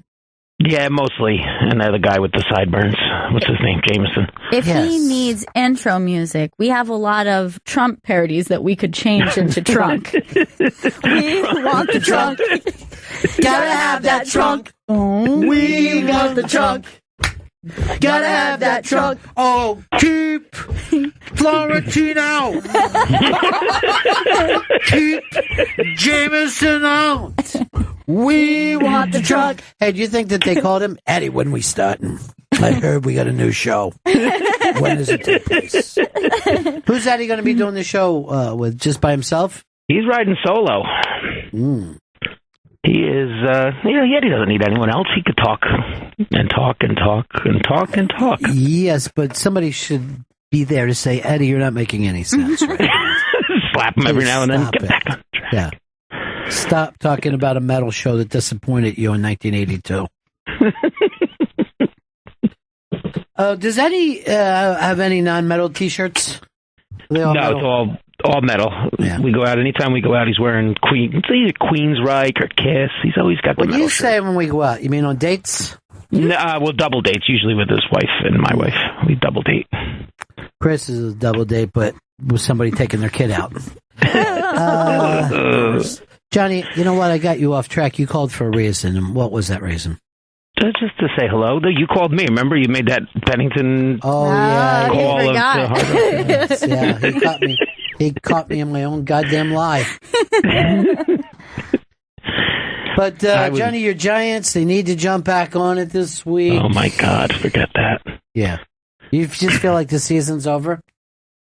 No, we got a couple more losses in us. What if I offered to buy your whole family the rest of the season's things for $8? Would you be willing to sell? And that's not $8 a game. And we will not be selling tickets. Hot lunch included, or yeah, hot lunch. Hot lunch. Yuck. You don't like a hot lunch? You like a cold lunch, Johnny? I do. I like a sandwich. What kind of sandwich you have every day? Gabagool? There's some gabagool in there. Yeah, of course. A little prosciutto. Like, what are you going to have today? Did you already have your lunch? I did, yeah. What'd you have? A cold chicken salad. Maybe that's a little avocado. The lady hates chicken salad. The lady does not like chicken salad. No mayo. No mayo. So I say, puss. She thinks this is tuna fish. Yeah. A lot of big stars coming out of Shade right now, huh? Yeah. I saw John Legend in there earlier. He's a legend in his own name. Yeah. Isn't he even married to somebody famous? Oh, wait, I know, Caitlyn Jenner. That's it. I think it's actually Chrissy Teigen, but... They're both great. And they're both women. I think that guy's cutting a promo. Good. He needs to. I'll come back here and fucking just blow every fucking person away. I'll kill everybody in this building if you don't play my record. That's not how you make friends. Johnny, you think Eddie Trunk will ever on as a guest? I could only hope. I'm hoping the same for me. I think you should have your own show there. Well, wait a minute.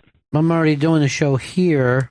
So, you know, I'm doing the interview show over there. I forget what, I think it's called AbScan. I'm not sure the name of it. Icons. There you go. That's close. You were close. I thought it was I Can. The Ron Bennington story. And I'm putting out a book about myself called She Said Yes. Where are you going now? I'll make some notes. Oh, my God. When that happens, I feel like I'm in hell. Are they finally here? Is that the deal? They just checked in. They got into the cab. They're on their way over from the west side. Should I break before they get here? Oh, no, you need a break. Set stuff up. Yeah. Instead of making notes, just... They would like to perform... No, not those kind of notes. Oh, Jesus Christ. Oh, my God. Give the spoilers. That's not what he meant. Oh, my God, he's just writing it fucking forever. So they're going to perform that and that.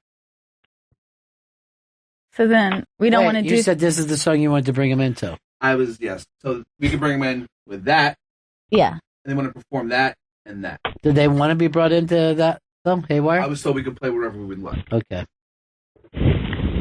All right. Looks good. So Squeeze is going to be here. Glenn Tilbrook and Chris Difford.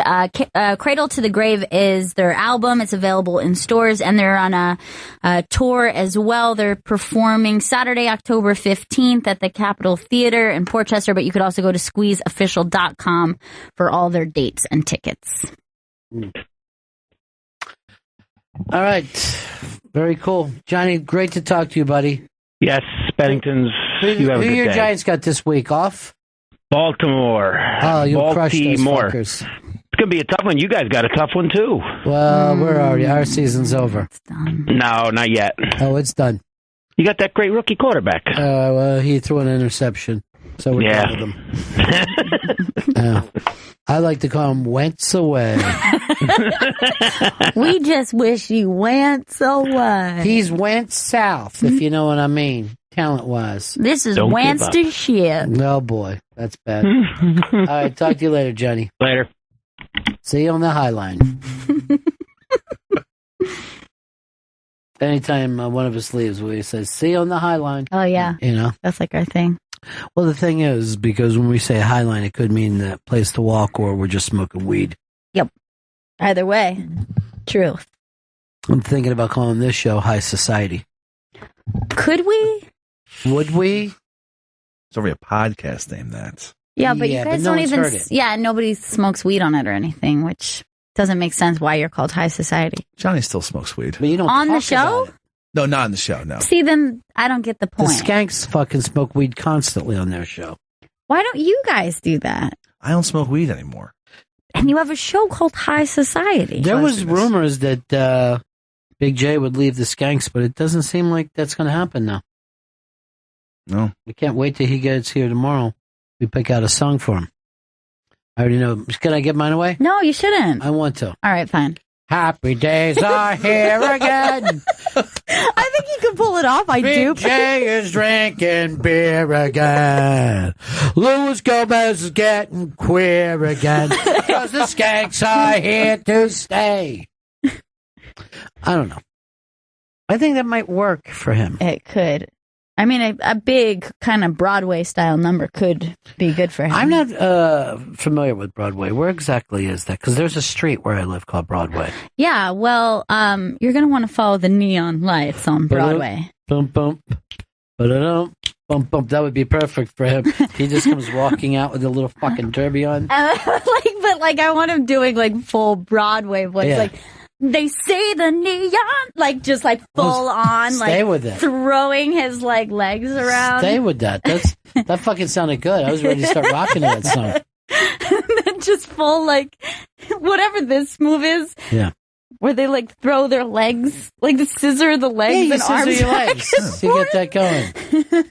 Just hand it up a little bit.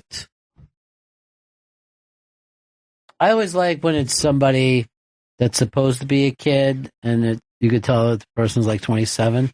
You're just singing like, why don't I have friends? Like you're a little old for the kids at school. If you put a pinwheel hat on them, then you know they're a child. That's how you know. What do you give me? And dungarees. Squeeze is walking down the hall right now. So do I send it to break or do I send it to the song? Let's send it to the song.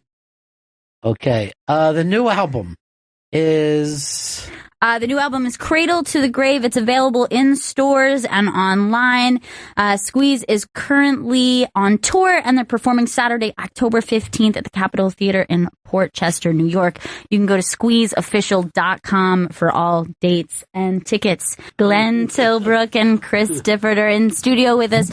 Squeeze's album, Cradle to the Grave, is available in stores now and online. That was Haywire from the album. And they're currently on tour performing Saturday, October 15th at the Capitol Theater in Port Chester, New York. You can also go to squeezeofficial.com for all dates and tickets. How's everything going on the tour, guys? You enjoying it? Great. It's been an amazing tour. It's something's happened in the last year to Squeeze. Suddenly a lot more people are showing up and a lot more people are interested in us, and the shows have been like wild. And it's been some time since I could have said that. Now, why do you think that is? How does that happen from time to time? I wish I knew. Yeah. No, just do it all the time. You know? I think we've made a record that we're really proud of. I don't know how much that means in today's marketplace, but it's something that we hang our hat on. And and I think the band is a really great band. It's really enthusiastic, and you can't fake that in front of an audience, and the audience pick up on that, and that's really great for us. Well, the ability that you guys have, that there's still that ability to still write great songs, I guess that's something that you never know whether it's going to be there the next time that you write. You know? That would be a very insecure way of looking at it. I prefer to think that you just relax and get on with what you do, and then eventually something happens, however long it takes. And you drew inspiration for this album, right? This is where it was a TV series, but also you were kind of inspired by the story. Yeah. It was a guy, a broadcaster and a journalist called Danny Baker, who we've known since we were in our teens, who was responsible for co-starting one of the first punk magazines, Sniffing Glue. So our experiences, whilst not the same as Danny's, weren't altogether dissimilar, and he was looking back at the early part of his life. So really the whole slant for our album, I don't think would have been the same had we not had that remit. It's largely an album to do with looking back. Well, when you guys look back to the start of your career, what was the scene like? Who were the other bands that were around? And the very first part of our career was submerged in a little bit of prog rock, strangely enough. Yeah. I fondly remember supporting Caravan and Renaissance. Curved Air. I mean, it wasn't really our cup of tea, but, the audiences sat on the floor in those days, and whenever we played a 3-minute pop song, they it was just enough time for them to roll a joint, I think. So what keeps you going, early on like that when you're not connecting yet? Well, it's just the music scene changed pretty quickly, in those days, because, 1 minute there was prog rock and then there wasn't. The Clash came along, I remember that extremely well, and the Sex Pistols, of course, but we were playing London clubs and pubs, and you could feel there was a new generation of music coming along, and it was an exciting time. Yeah. And there was so many great bands coming out at the same time.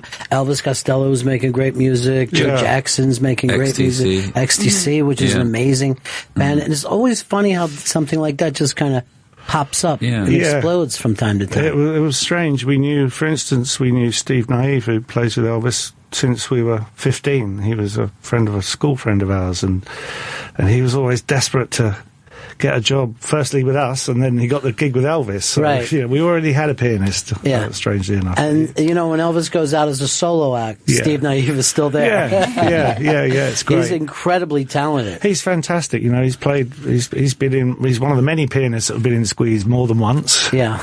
Although only for a short amount of time when, he's got downtime with Elvis. But he's an incredibly imaginative guy, and he comes from a place unlike any other pianist I've ever played with. I always think of that era, though, is it just suddenly seems so colorful and so many great songs popping out. And you guys were just amazing to me right from jump. And there just seems to be times and places where that happens. Everything kind of comes together. There is. Do you think it's happening now? I don't know. Like it's a difficult one, isn't it? Yeah, it's always difficult because maybe some 15-year-old kid is saying the most amazing music in the world is being written. Yeah. Because the people, at the time, I thought the critics were pretty rough on everybody that was in the 70s because they were looking back at the 60s. Yeah. Yeah. And it's very easy to look back at the 60s and 70s and go, oh, look at all this great music. But if you look at, pop or, everything takes trend, you know what I mean? Yeah. So there are most likely something that's happening that, you're not quite privy to. But I'm also amazed about the power of a song. Like just one song can change everything. Or why some songs that were hits you never hear again, and some songs that were semi-hits. That's a really interesting thing. I was just reading a book about the music scene around Woodstock. Obviously the band and Dylan, and then the other stuff that followed on from that. And they mentioned an album by a guy called Bobby Charles, who wrote "See You Later, Alligator." Yeah. He made this album in 1971. It's complete and utter flop. But a beautiful, beautiful album. I've just discovered it, and it's really alive for me, and I feel so glad that I've heard it now. Music, if it has magic, it never loses the magic, and sometimes it's not even to do with it if it's successful or not. Obviously, you want everything you do to be successful. Right. But it can be magic nevertheless. Yeah, and it is still thrilling to find an album the same way it was when you were a kid, where there was an album that you could really hold on to. Yeah, that was like our new album. It is a fantastic album. Cradle to the Grave is available in stores now and online, and Squeeze is currently on tour performing Saturday, October 15th at Capitol Theater in Port Chester, New York, but you can also go to squeezeofficial.com for all their dates and tickets. Yeah. Well, why don't we do something from the new album? Okay. All right, we're going to do Happy Days. Here it comes.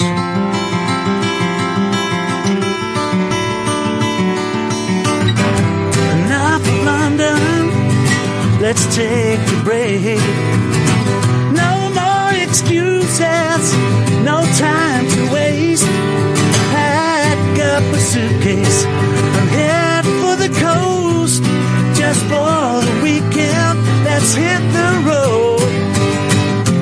Happy days in the hazy summer. Happy days being with each other. We're gonna take a break by the road and see the perfect summer. Just you and me. Up at a clear sky, just feel the breeze. We take some shelter beneath the trees. All of the summer, the sun's beating down. We're in the country and out of town. Happy days in the hazy summer. Happy days being with each other. We're gonna take a break by the road and see the perfect summer. Just you and me.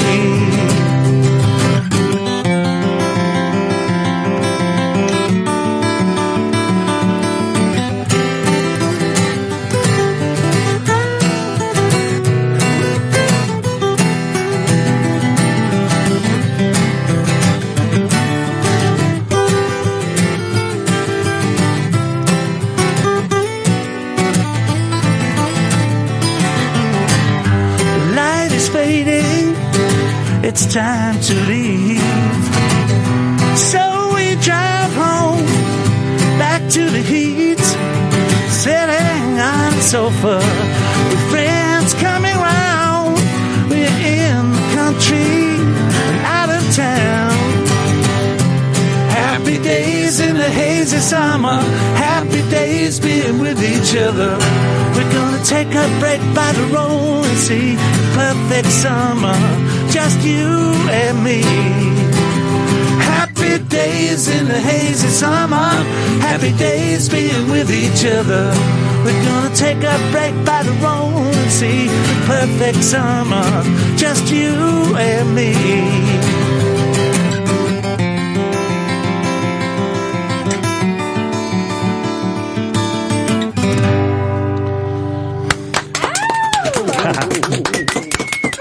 That's Happy Days from Cradle to the Grave. It's available in stores now and online. Check out Squeeze. They're on tour. Go to squeezeofficial.com for all dates and tickets. Now, when you do a song, when you're writing a song like that, how quick or how long does it take for this to come together? Well, I think any time, it sort of relates to the question you asked earlier on. It takes a while always to get going when you write, and then you write something that you like, and then it clicks, and then it starts getting easier and easier, and then the process, like for us, continued into recording. We were still writing when we were actually in the studio, and it was nice because we had a good selection of songs, and as soon as you get a few good ones, they bump you along to the next one. Right.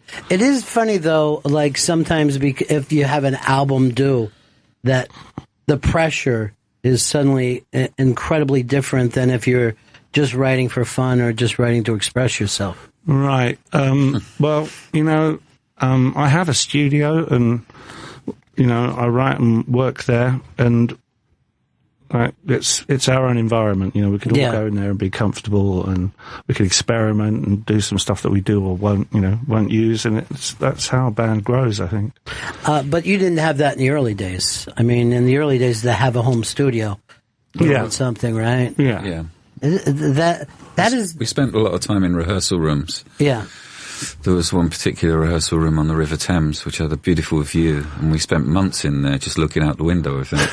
But we came out with some great songs. Yeah, but you're waiting, like, I hope a song just comes down the river somewhere. Yeah. I can jump on it. Yeah. But it is always interesting when you'll hear, like, some songs take a long time and people are working. And then you'll hear from people like Paul Simon, like, I wrote that song in 15 minutes. Yeah. Didn't even know it was good, went back the next day and went, yeah, that's Bridge Over Troubled Water. There it is. There it is right there. His last album was good. I was listening to that last week. Well, yeah, we were... Pretty good fun. Yeah. Well, we were, sitting and talking, but the generation of, rockers before you, those guys are still around, and that music is still around. And I don't think anyone expected that in the late 60s, early 70s. It was amazing. I went to the premiere of 8 Days a Week, and Paul and Ringo were there, and they were like four or five rows in front of us watching the movie, and I thought, there's so much that just didn't exist. The infrastructure didn't exist for bands to tour. The PAs weren't there. The stages weren't there. And in that movie, there's an incredible bit of footage of them playing in Manchester in England in 1963, and the Beatles look like the Beatles. The audience looked like they're from the 50s. Yeah. Like there was no youth culture that had swept that hall anyway, and it just makes you really aware in a visual way of how different those times were. Oh, absolutely. I was talking with John Densmore from The Doors, and he said on The Doors' first tour, they went to this one college and everybody was in prom dresses. He's like, I don't know where we are. But the whole thing where we act like, one scene took overnight, but it took years, particularly to get to the suburbs. Yeah. It took years for that to happen. And I was back watching Gimme Shelter, and I think that might have been the first real tour that a rock band headlined a tour and went out, and that wasn't until like 69. Yeah. But the United States was so big and far apart in those days. Yeah. We've just driven across it, so I know exactly how big it is. Well, I think that's always the thing, too, for English bands, because of the Beatles, that thing of making this trip over and having that Beatle experience. America is so good at selling its culture abroad, and certainly when we first came here in 1978, it was it's like the culmination of a lot of dreams of ours to be here. We were playing some rubbish clubs and some great clubs and some places we never went back to. We played the place where Saturday Night Fever dance. Oh yeah, the 2001 in Brooklyn. It was a strange time for us, but it was great. It was great to come here and see it and to feel a part of the vibe. And and equally, what you were saying is true. There'd be certain towns where people would get you, and other places where people just look at you like you landed from Mars. Right, because every town, particularly back then, had its own radio market. So you had, when these guys were breaking their records, you had to do it town by town. it was really not until MTV where you could say, here's a premiere that all the kids in the country are going to have at the same time. Yeah, that made such a big difference for us, towards the end of our first career. That was your first career. All right, you guys are going to do another tune for us off the album. All right, we're going to do an older one off of our first album. This is Take Me, I'm Yours.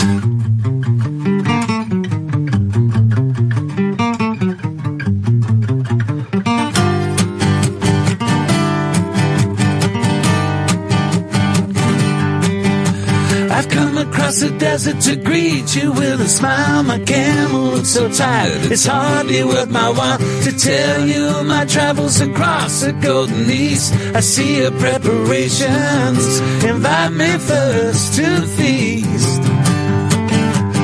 Take me, I'm yours, because dreams are made of this.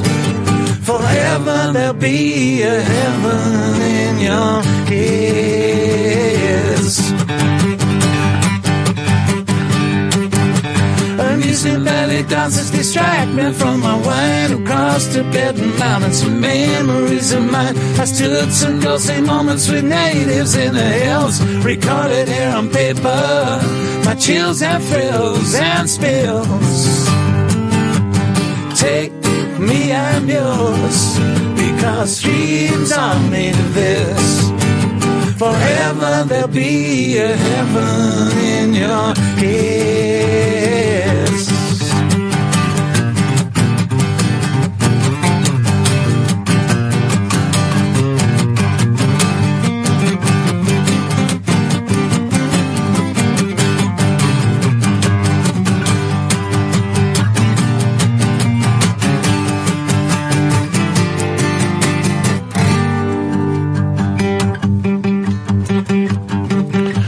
It's really been so welcome, you never seem to change. A great attention, leisure, romantic, just as strange. My ego flies tomorrow, it's a game I treasure dear. To seek the helpless future, my love at last, I'm here.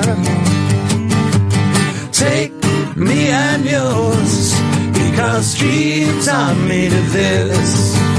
Forever there'll be a heaven in your ears.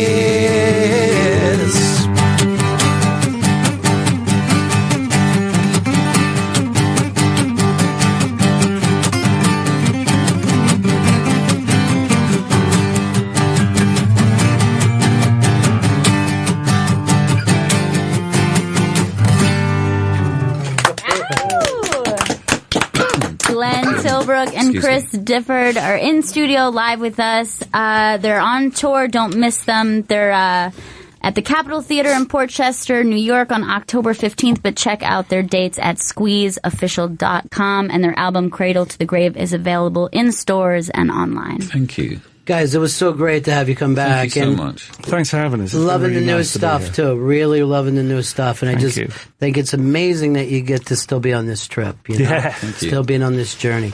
We'll see you next time coming through. Cheers. It's the Bennington Show. Thursday. Tomorrow is Friday, and we're going to try to pump up the volume and get a big hit song for Big J.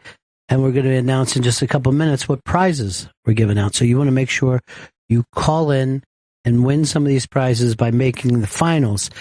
Now, you know, we get to do a lot of stuff, but I don't know if there's anything exciting as when a band comes in and plays those songs acoustically. That was really, really exciting. They were so fantastic, and their voices sound so good. Yeah. To this day, like, it's still like the record, if you listen to it, you could tell like their vocals are just still on point the way they were. Well, we were at the River Thames for a while, just practicing in a practice hall.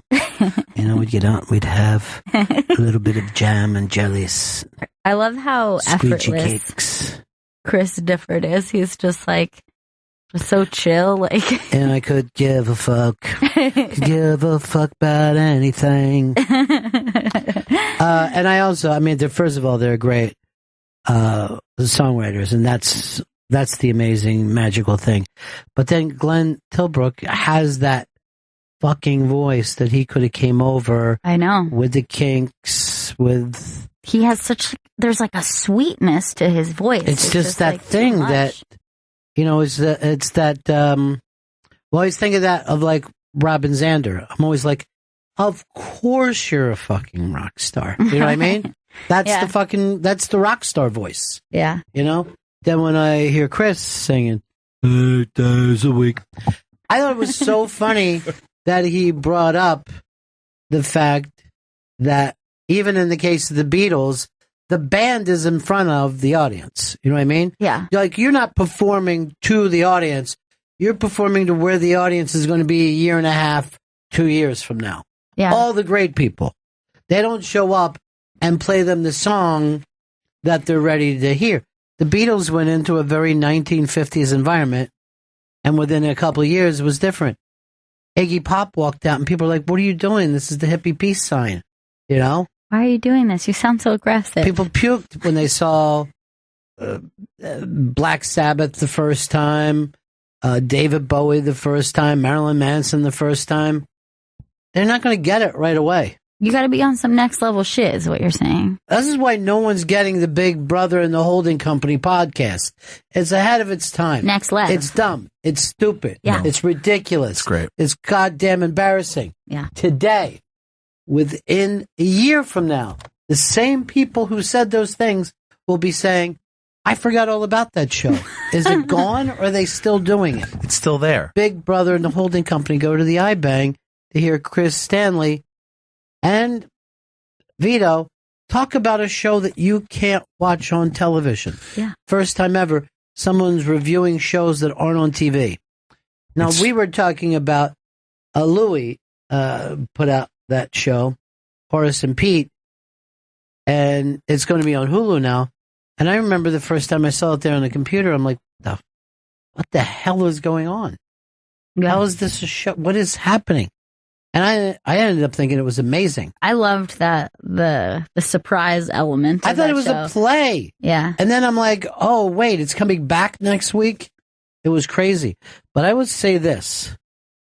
The thing that Louis must have written up over 25-minute monologue, do you think? Yeah, I think it was longer than that, because it was the whole episode, and she spoke for maybe the first half just on her own.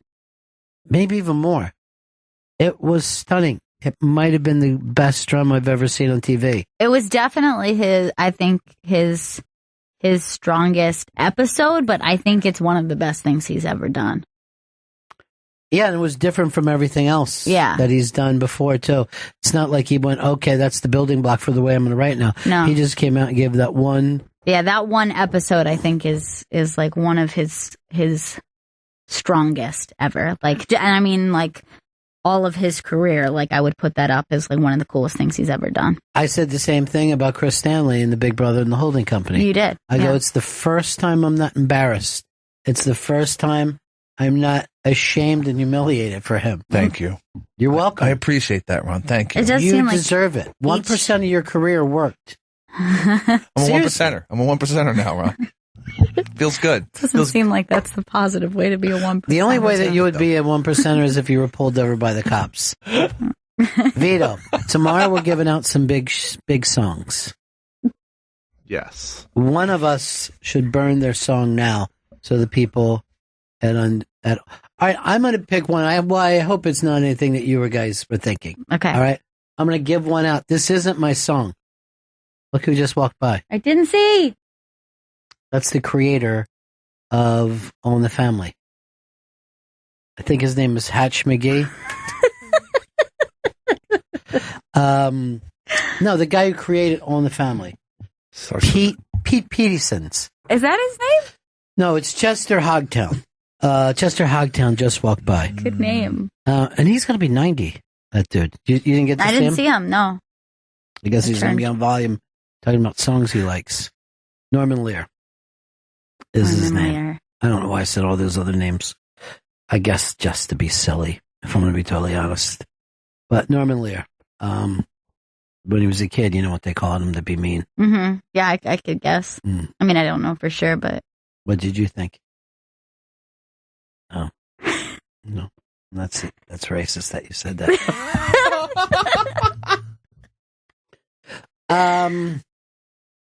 I would say if I was going to tell Big J, here's a song that'll blow everybody up, right? Mm-hmm. And I would go classic rock. And I would say Born to Be Wild. Interesting. If he came out and sang Born to Be Wild, which, by the way, is a song that everybody knows. Yeah. Everybody on the planet Earth knows it. But you've never seen it in concert. You've never had the chance to hear that riff in concert. I think he could definitely pull this off. But it's not going to be my number one pick. I mean, I would actually talk him out of that. But that's the kind of thing that would be great. Do you think it has to be that level big song? Like, does it have? No. Because... Can I just tell you something? Yeah. Taking Care of Business is not a beloved song. I know. That was kind of my inspiration from thinking of some of my efforts. And I'm gonna throw one out here now. It's not gonna be the one I pick tomorrow. But having them in here, I was thinking, how fun would it be to do Tempted by Squeeze? All right, you're just because No, you're just I'm serious. You're juiced That's up a song. Yes. That's a song that everyone could sing along to. But fucking Jay sing that? Yes, he could. No. Glenn Tilbrook has an unbelievable voice. I'm giving you a song you could shout to. You know, shout. Okay. Oh. Vito, what are some of the prizes you're giving out tomorrow? Because I can't even... It's confusion and frustration. Yeah. What is going on over there? He's so sweaty. Yeah, I've noticed. Do you see his hair? It's yes. so sweaty. It's He's actually a new Chris. it's straight down. It looks like it's thinning, and I've never noticed that before. Oh no, don't say that. Yeah. It's thinning, Ron. So I'm mixing up. We got some books and we got some CDs. All music First of all, related. don't waste our fucking time with generalities. We'll figure out what's a book and a CD later. All right, so I am going to mail that to them. No, not mail. Overnight. And don't worry, Ron, because SiriusXM will pay for postage. You're burying the lead, son. So we got the band signed by Robbie Robertson. That's too fucking good. Okay, no. But we have a good amount of them, so it's okay. How many? Well, first of all, it's not the band. The what signed by him? The what and the logs. Whoever put them together just put the band, and they actually Is this a book or a CD? they actually put CD. Robert Robertson. Okay, you're telling us shit we don't So know. Well, we what also is got he doing? Destroyer, signed by Paul Stanley. These prizes are way too good. We want people calling in with some great songs. I know we too do, but good, any of those dude. would be the fucking peak prize. We also got Doors Unhinged, signed by John Densmore. I'm being driven crazy today. These prizes are too good. We got Hitmaker, signed by Tommy Mottola. Okay, that's fine. You know who Tommy Mottola is? Yeah, he's a producer. And he was a record guy, ran a label. And when I started in the business, right, when somebody came in to do the fucking, to sell a record to us, to get us to play records, they'd be going like this. There's two things. Tommy Mottola thinks this is the best fucking record he's ever heard in his life. I love it. Or, dude, please do this for me. I got fucking Tommy Mottola breathing down my neck. So for years, I heard Tommy Mottola, and fucking from rock guys, hip hop guys. And then when I met him, I'm like, I can't fucking believe I'm meeting Tommy Mottola. He seemed like a nice Italian florist. You know what I mean? Really? Yes. It seemed like, you know what I mean? I'm like, I thought I was going to meet this sinister guy. Get Fabian out of here. Like that yeah, type that of type of personality. thing. Yeah, but it was like a nice man. I was completely shocked. The reason I know his name is, I wish I could remember, it might be the song How Many Mics, but there was a Fuji song where for some reason in the background he's like, Tommy Mottola, and I didn't know why he A lot said of it. hip hop guys fucking name checked him too. Yeah. And then fucking, I had heard this before, like, and it's probably fucking just regular, music bullshit. But like he had an office up high, like we have here. Mm-hmm. And supposedly he had fucking bulletproof glass put in that office so someone couldn't shoot him from a helicopter. And that's why I thought I was going to fucking walk into a guy who's like kind of connected, seeming. Make sure you do everything fucking perfect for me. This interview is important to me. I'll fucking break your arm. But guys, it'd be like this. Please, I know this record's no good. Play it. Tommy Mottola wants to play it. I'll make it up to you guys. I'll give you some of that Colombian marching powder you seem to be so happy about. But it's true. Guys would either be saying, Tommy Mottola thinks this is fucking gold, or please, I need this. Tommy Mottola's coming. So his book's available. Hitmaker. What a thing to call yourself. And our fifth prize is another book, Just Kids, signed by Patti Smith. It's too good, dude. These are fucking too good. I want people calling up with some good stuff. I understand that, but you get 5 months of fucking prizes out of that. You gave away 4 ace fucking prizes the same day. The fucking Just Kids that's a huge prize. It's a gigantic fucking prize. I need somebody that will look over you. I need an executive producer. Why don't we have one? Somebody to say, kid, I know that you're out there and you want to do good, but you don't want to overdo good. You don't need a showboat. It's like, you know what I'd say? It's like I own a pancake house, right? And I come in and I say, oh man, the place is packed. And you're like, yeah, ever since I started selling penny pancakes, life is great. That's not what I'm looking for.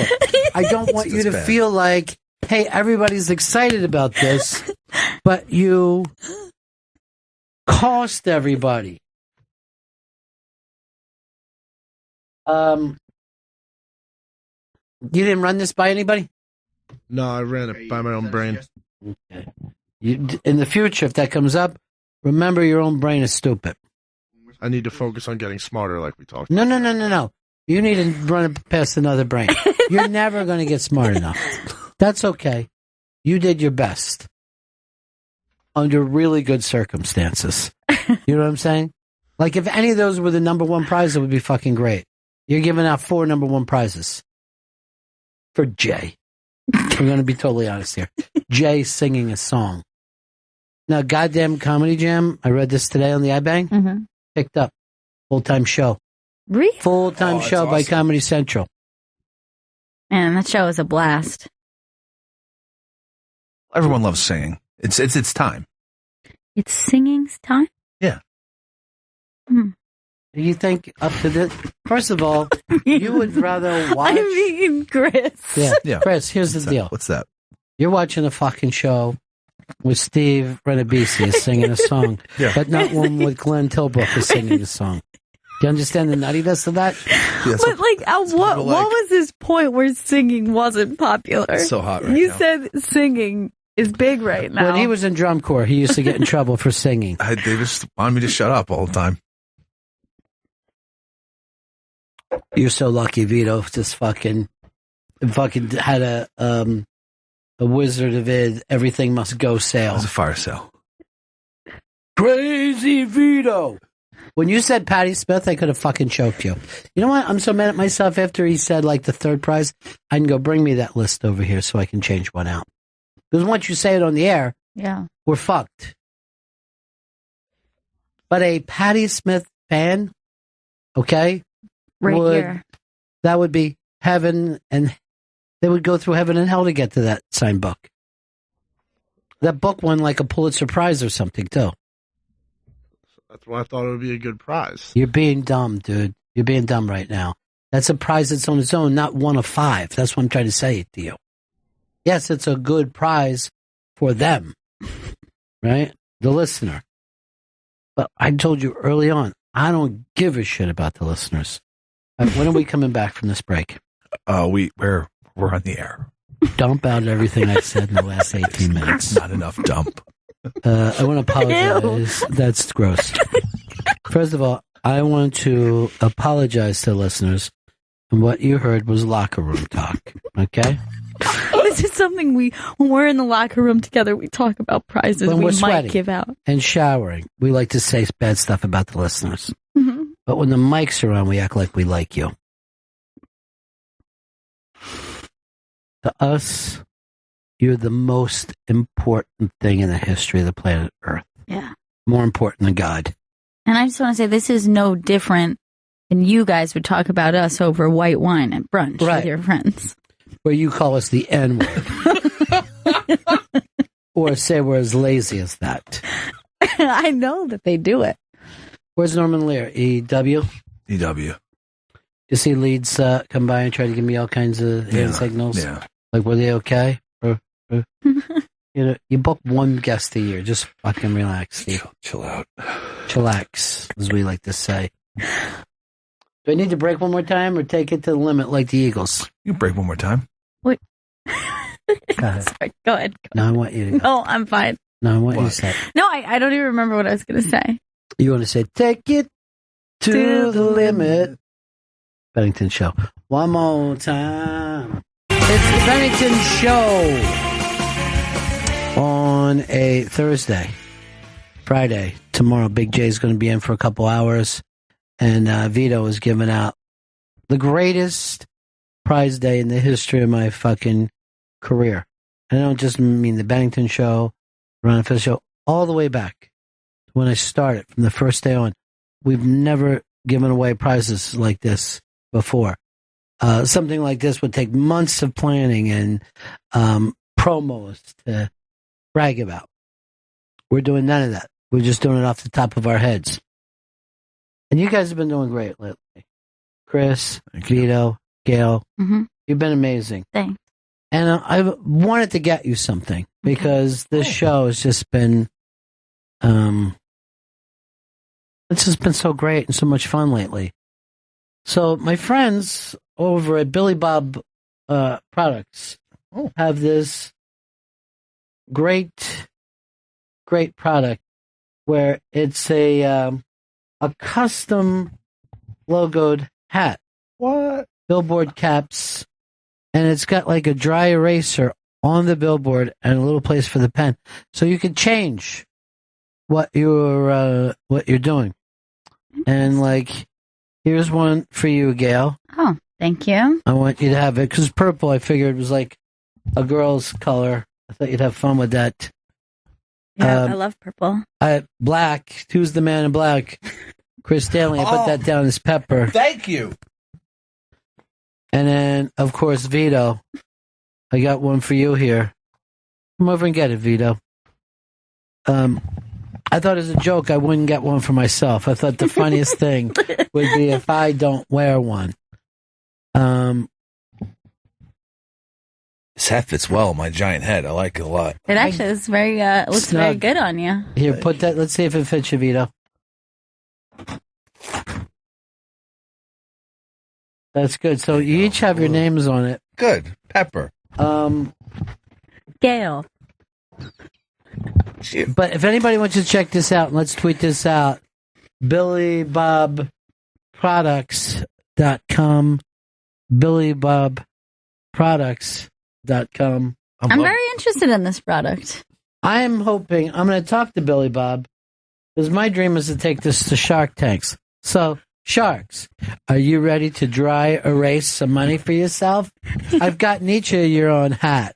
Mr. Wonderful, yours just say, me like money. That is so him. Yeah. Now, is this, you have the patent or is it patent pending? It's patented. Wow. So anybody tries to fucking steal this, she's going to be on the shit stick end of a lawsuit. And I promise you, you will be sued till your fucking teeth are gone. How are your sales? Sales are kind of interesting right now. Last year we did $10 million, but we're projected to do $6 billion. Oh my God. As soon as we find life on other planets. What do you need us for? The Sharks. Look, well, I like being on TV. I bring my friend Billy Bob. He's got a TV face. Look at him right there. That's Nice. Billy Bob. Perfect. This is where Billy Bob is so hideous, but then he's got all these cute women that he hangs out Oh, with. yeah, that is cute. He sounds like a mutant. Like, here's some of the things that you can write on your hat. Go number 42. Red on the red hat. Blue on the blue hat. Happy birthday, sweet 16. Pink on the pink hat. So anything you want to write, you can write.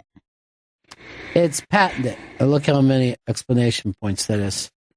I would like to offer you $100,000 for 20% equity. I am reaching a hand through a phone right now and shaking your I'm hand. reaching back. Look, I get this for Barbara. It's just a tombstone. It says Barbara on it because I thought you'd be the first to die. That's mean, but funny. Couldn't you see this on QVC? Here's the thing. I could change what it says on my hat, but I like that it says my name. No, it's just going to end up being just a hat that says Gail. Yeah, that is. That's kind of cool, though. I like yours because the pen is just so out there. But here's what I worry about. That I'll fall asleep at a party and somebody will write a different name on it. That's actually great. Vito, here's what I want you and Chris to do. I want you to just write the name of your show and let this be an ad for you guys. Please exchange that dumb picture you have there and with a new picture of you guys. What I want the next picture to say is episode 4. So every time episode has its own thing. Yeah. I'm going to erase this and get some holding company love on here. What did you do to it? I don't know. I'm just really trying to erase I don't think you're supposed to lick that I don't hat. think you're supposed to erase it, dummy. What? No, dry erase. Not dry erase, not wet erase. Yeah, you're it wasn't licking dry it. erasing. Don't use your hand. Get a fucking tissue. All right, that's close enough. Close enough is not what we're looking to do. Right. I'm trying to move some fucking hats here. Look, Vito's doing it the right way. Oh, isn't Vito the best at everything? You're pissed. You want to write You're down on the pissed hat? at Ron Bennington. Yeah, again. I know what he calls me when I'm not around, too. What is it? N-word. What? Does he say N-word or does he say the Oh, he N-word? says the actual word.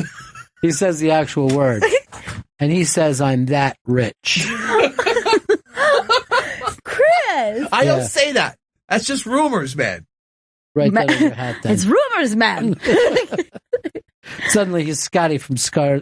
I don't know if it's Star Trek, but that would be great. Just a Star Trek with people with scars. I want to do a show called Car Trek, where people are just driving around and they're in adventures. I love adventures, you know? Oh, God. Also love podcasts. Just stop it. All right, that's Okay, really that good. looks good. Gail, will you take the picture? Vito, come over here and get your picture taken. Okay. This is exciting, you know? This is going to be great. It looks really good, and it's going to be such an improvement. I don't know. Over your breath. Of the previous picture, which is just so shabby. Why are you posing before I'm even over there? He's so weird. And he always goes, look at the pose he does every time, is he does these really weird, like, T-Rex arms.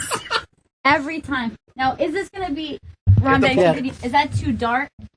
Should I have them step in the light? So Step into the light. Please put your arms down. I don't want to. So weird. And then go close to each other. Chris, you're too much in the light, actually. You're going to have to move this way. I'd tell you to move. You're too much in the light. And we can't see your thing. Yeah, why are you pushing your heads Yeah, together? that's it. You're Put way ear too to low. ear. Ear to ear. Yeah, there we go. That's it. Mouth's open is always Turn great. your head. Chris! Mouth's open makes you look smarter. Chris, tilt your big head down. Like, your brim is too high. Why are you going so low? Just Oh, I thought you meant my body, not... Stop it. Stop it, Chris. You're a little tired. Okay. Let's I see. don't know if this is... Video smells weird. Stop it, Chris. Somebody's calling me right now, and Yeah. it ruined the picture. One more time, guys. Come on, Vito. They called me mid-pick. That's a great nickname. Your head is tilted. Yeah. That's it. I want you to see my face, though. No. It's better without your face. All right. Let's see. What do we think of this? What do you think of this? That's amazing. Big Brother and the Holding Company. Oh, Big that's Brother amazing. This is great. I like it because it just says ton behind him instead of Bennington. All right. I'm going to Put it right up on the Twitter feed. tweet it Mhm. out. And then get Bennington to retweet. And please, if you will, retweet my tweet. And thanks to all the good people at CustomBillboardHats.com. CustomBillboardHats.com. Was I calling it Billy Bob? But it's also BillyBobProducts.com. Oh, It's Billy Bob. Yeah, Billy That Bob. was on the other side. I think Billy Bob himself might have sent it. Yeah. Is that true, Chris? Yeah. Do you know Maybe. that, or you just told me that and it wasn't It's true? Billy Bob. He sent it. Doesn't matter. The point is, everybody's happy. Got a new picture up. That's fun. Well, at least you got one up on Twitter. Yeah, I think it's too dumb of the fact that you pulled the hat over your face, and you're a little tired and silly today, aren't you? I'm feeling a little. What's going on with you? Like, are you in a weird mood or something? I passed out at 8 o'clock last night and woke up at like 2 in the morning. I had like a weird sleep and then passed back out around 5. That's kind of been my sleeping patterns lately. In one of the dreams, I had a belt around my neck. Oh, Jesus Christ. Which level? 3rd level. Wow. And it's company with a K, correct? Yes. It is? Yes. Oh, I thought Billy Bob. No. Holding company. Billy Bob is Yeah. They were worried about being sued by the band Big Brother and the holding company. Yeah. Luckily, there's no one alive in that band who would know what this show is.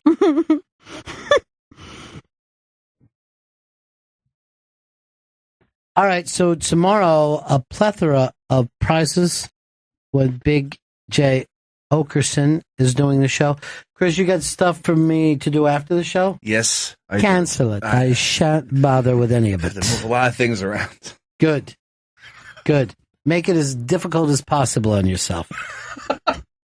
Give your word that it won't happen, and then break your word. I don't want to do any of those things. I like things to go easy peasy. Lemon squeezy? Oh, yeah. Squeeze those lemons. Oh. it's up now on the Twitter tweets if anyone wants to check out and modeling their billboard caps. That's great. So if you send us stuff, we will model it online. That's a good look for me, I think. Look at how much better the picture is on this versus his computer. It looks kind of crappy there. Yeah, It's faded on the computer. Yeah, it does. That's an old picture. Yeah. From sepia. Yeah. You didn't put episode 4 on the hat, which annoys me. That's fine. I don't think anyone is going to care. Episode 5 is going to be tomorrow. Great, Vito. You ruined everything. No one's going to make it to episode 5. No, the episode 4 is great. The people that are in the house don't even want to listen Once to they this. find out that you're not really discussing child pornography, they're out. And clowns. Look, that HOH competition last night was intense. What was it? You had to fucking pick a goddamn orange? You had to measure a bunch of blocks and amongst like hundreds of blocks. And whoever got the longest block was HOH. Well, that is entertainment. I love seeing people measure stuff. It's the best. All right, we got to wrap this one up. We had a goddamn show that we could have made a TV special out of. I know. Like, this felt like a late night show. Well, late night. I mean, Yeah. The second one, not the first one. JK Simmons, an Oscar winner. And truly, guys that were called the new Lennon and McCartney when they were younger. Squeeze was here. Their album is still out, and everybody's loving on it. Cradle to the Grave. Rock the cradle of love. Cradle to the Grave was a saying that always broke my heart, even when I was a little kid. You know that U2 song that has that? Cradle I love that to song. the grave. Maybe my favorite U2 song. And oh, well, maybe I'll be using a U2 song tomorrow. Or at least a YouTube song. Early morning, April 4. That'd be a good one. That's a good one. Yeah, except for factually, it's wrong. That's what bothers me. And it bothers any historian. And I consider myself a professional historian. Now, you're wearing your thing backwards. That's not the point of a billboard. 1974. Good evening!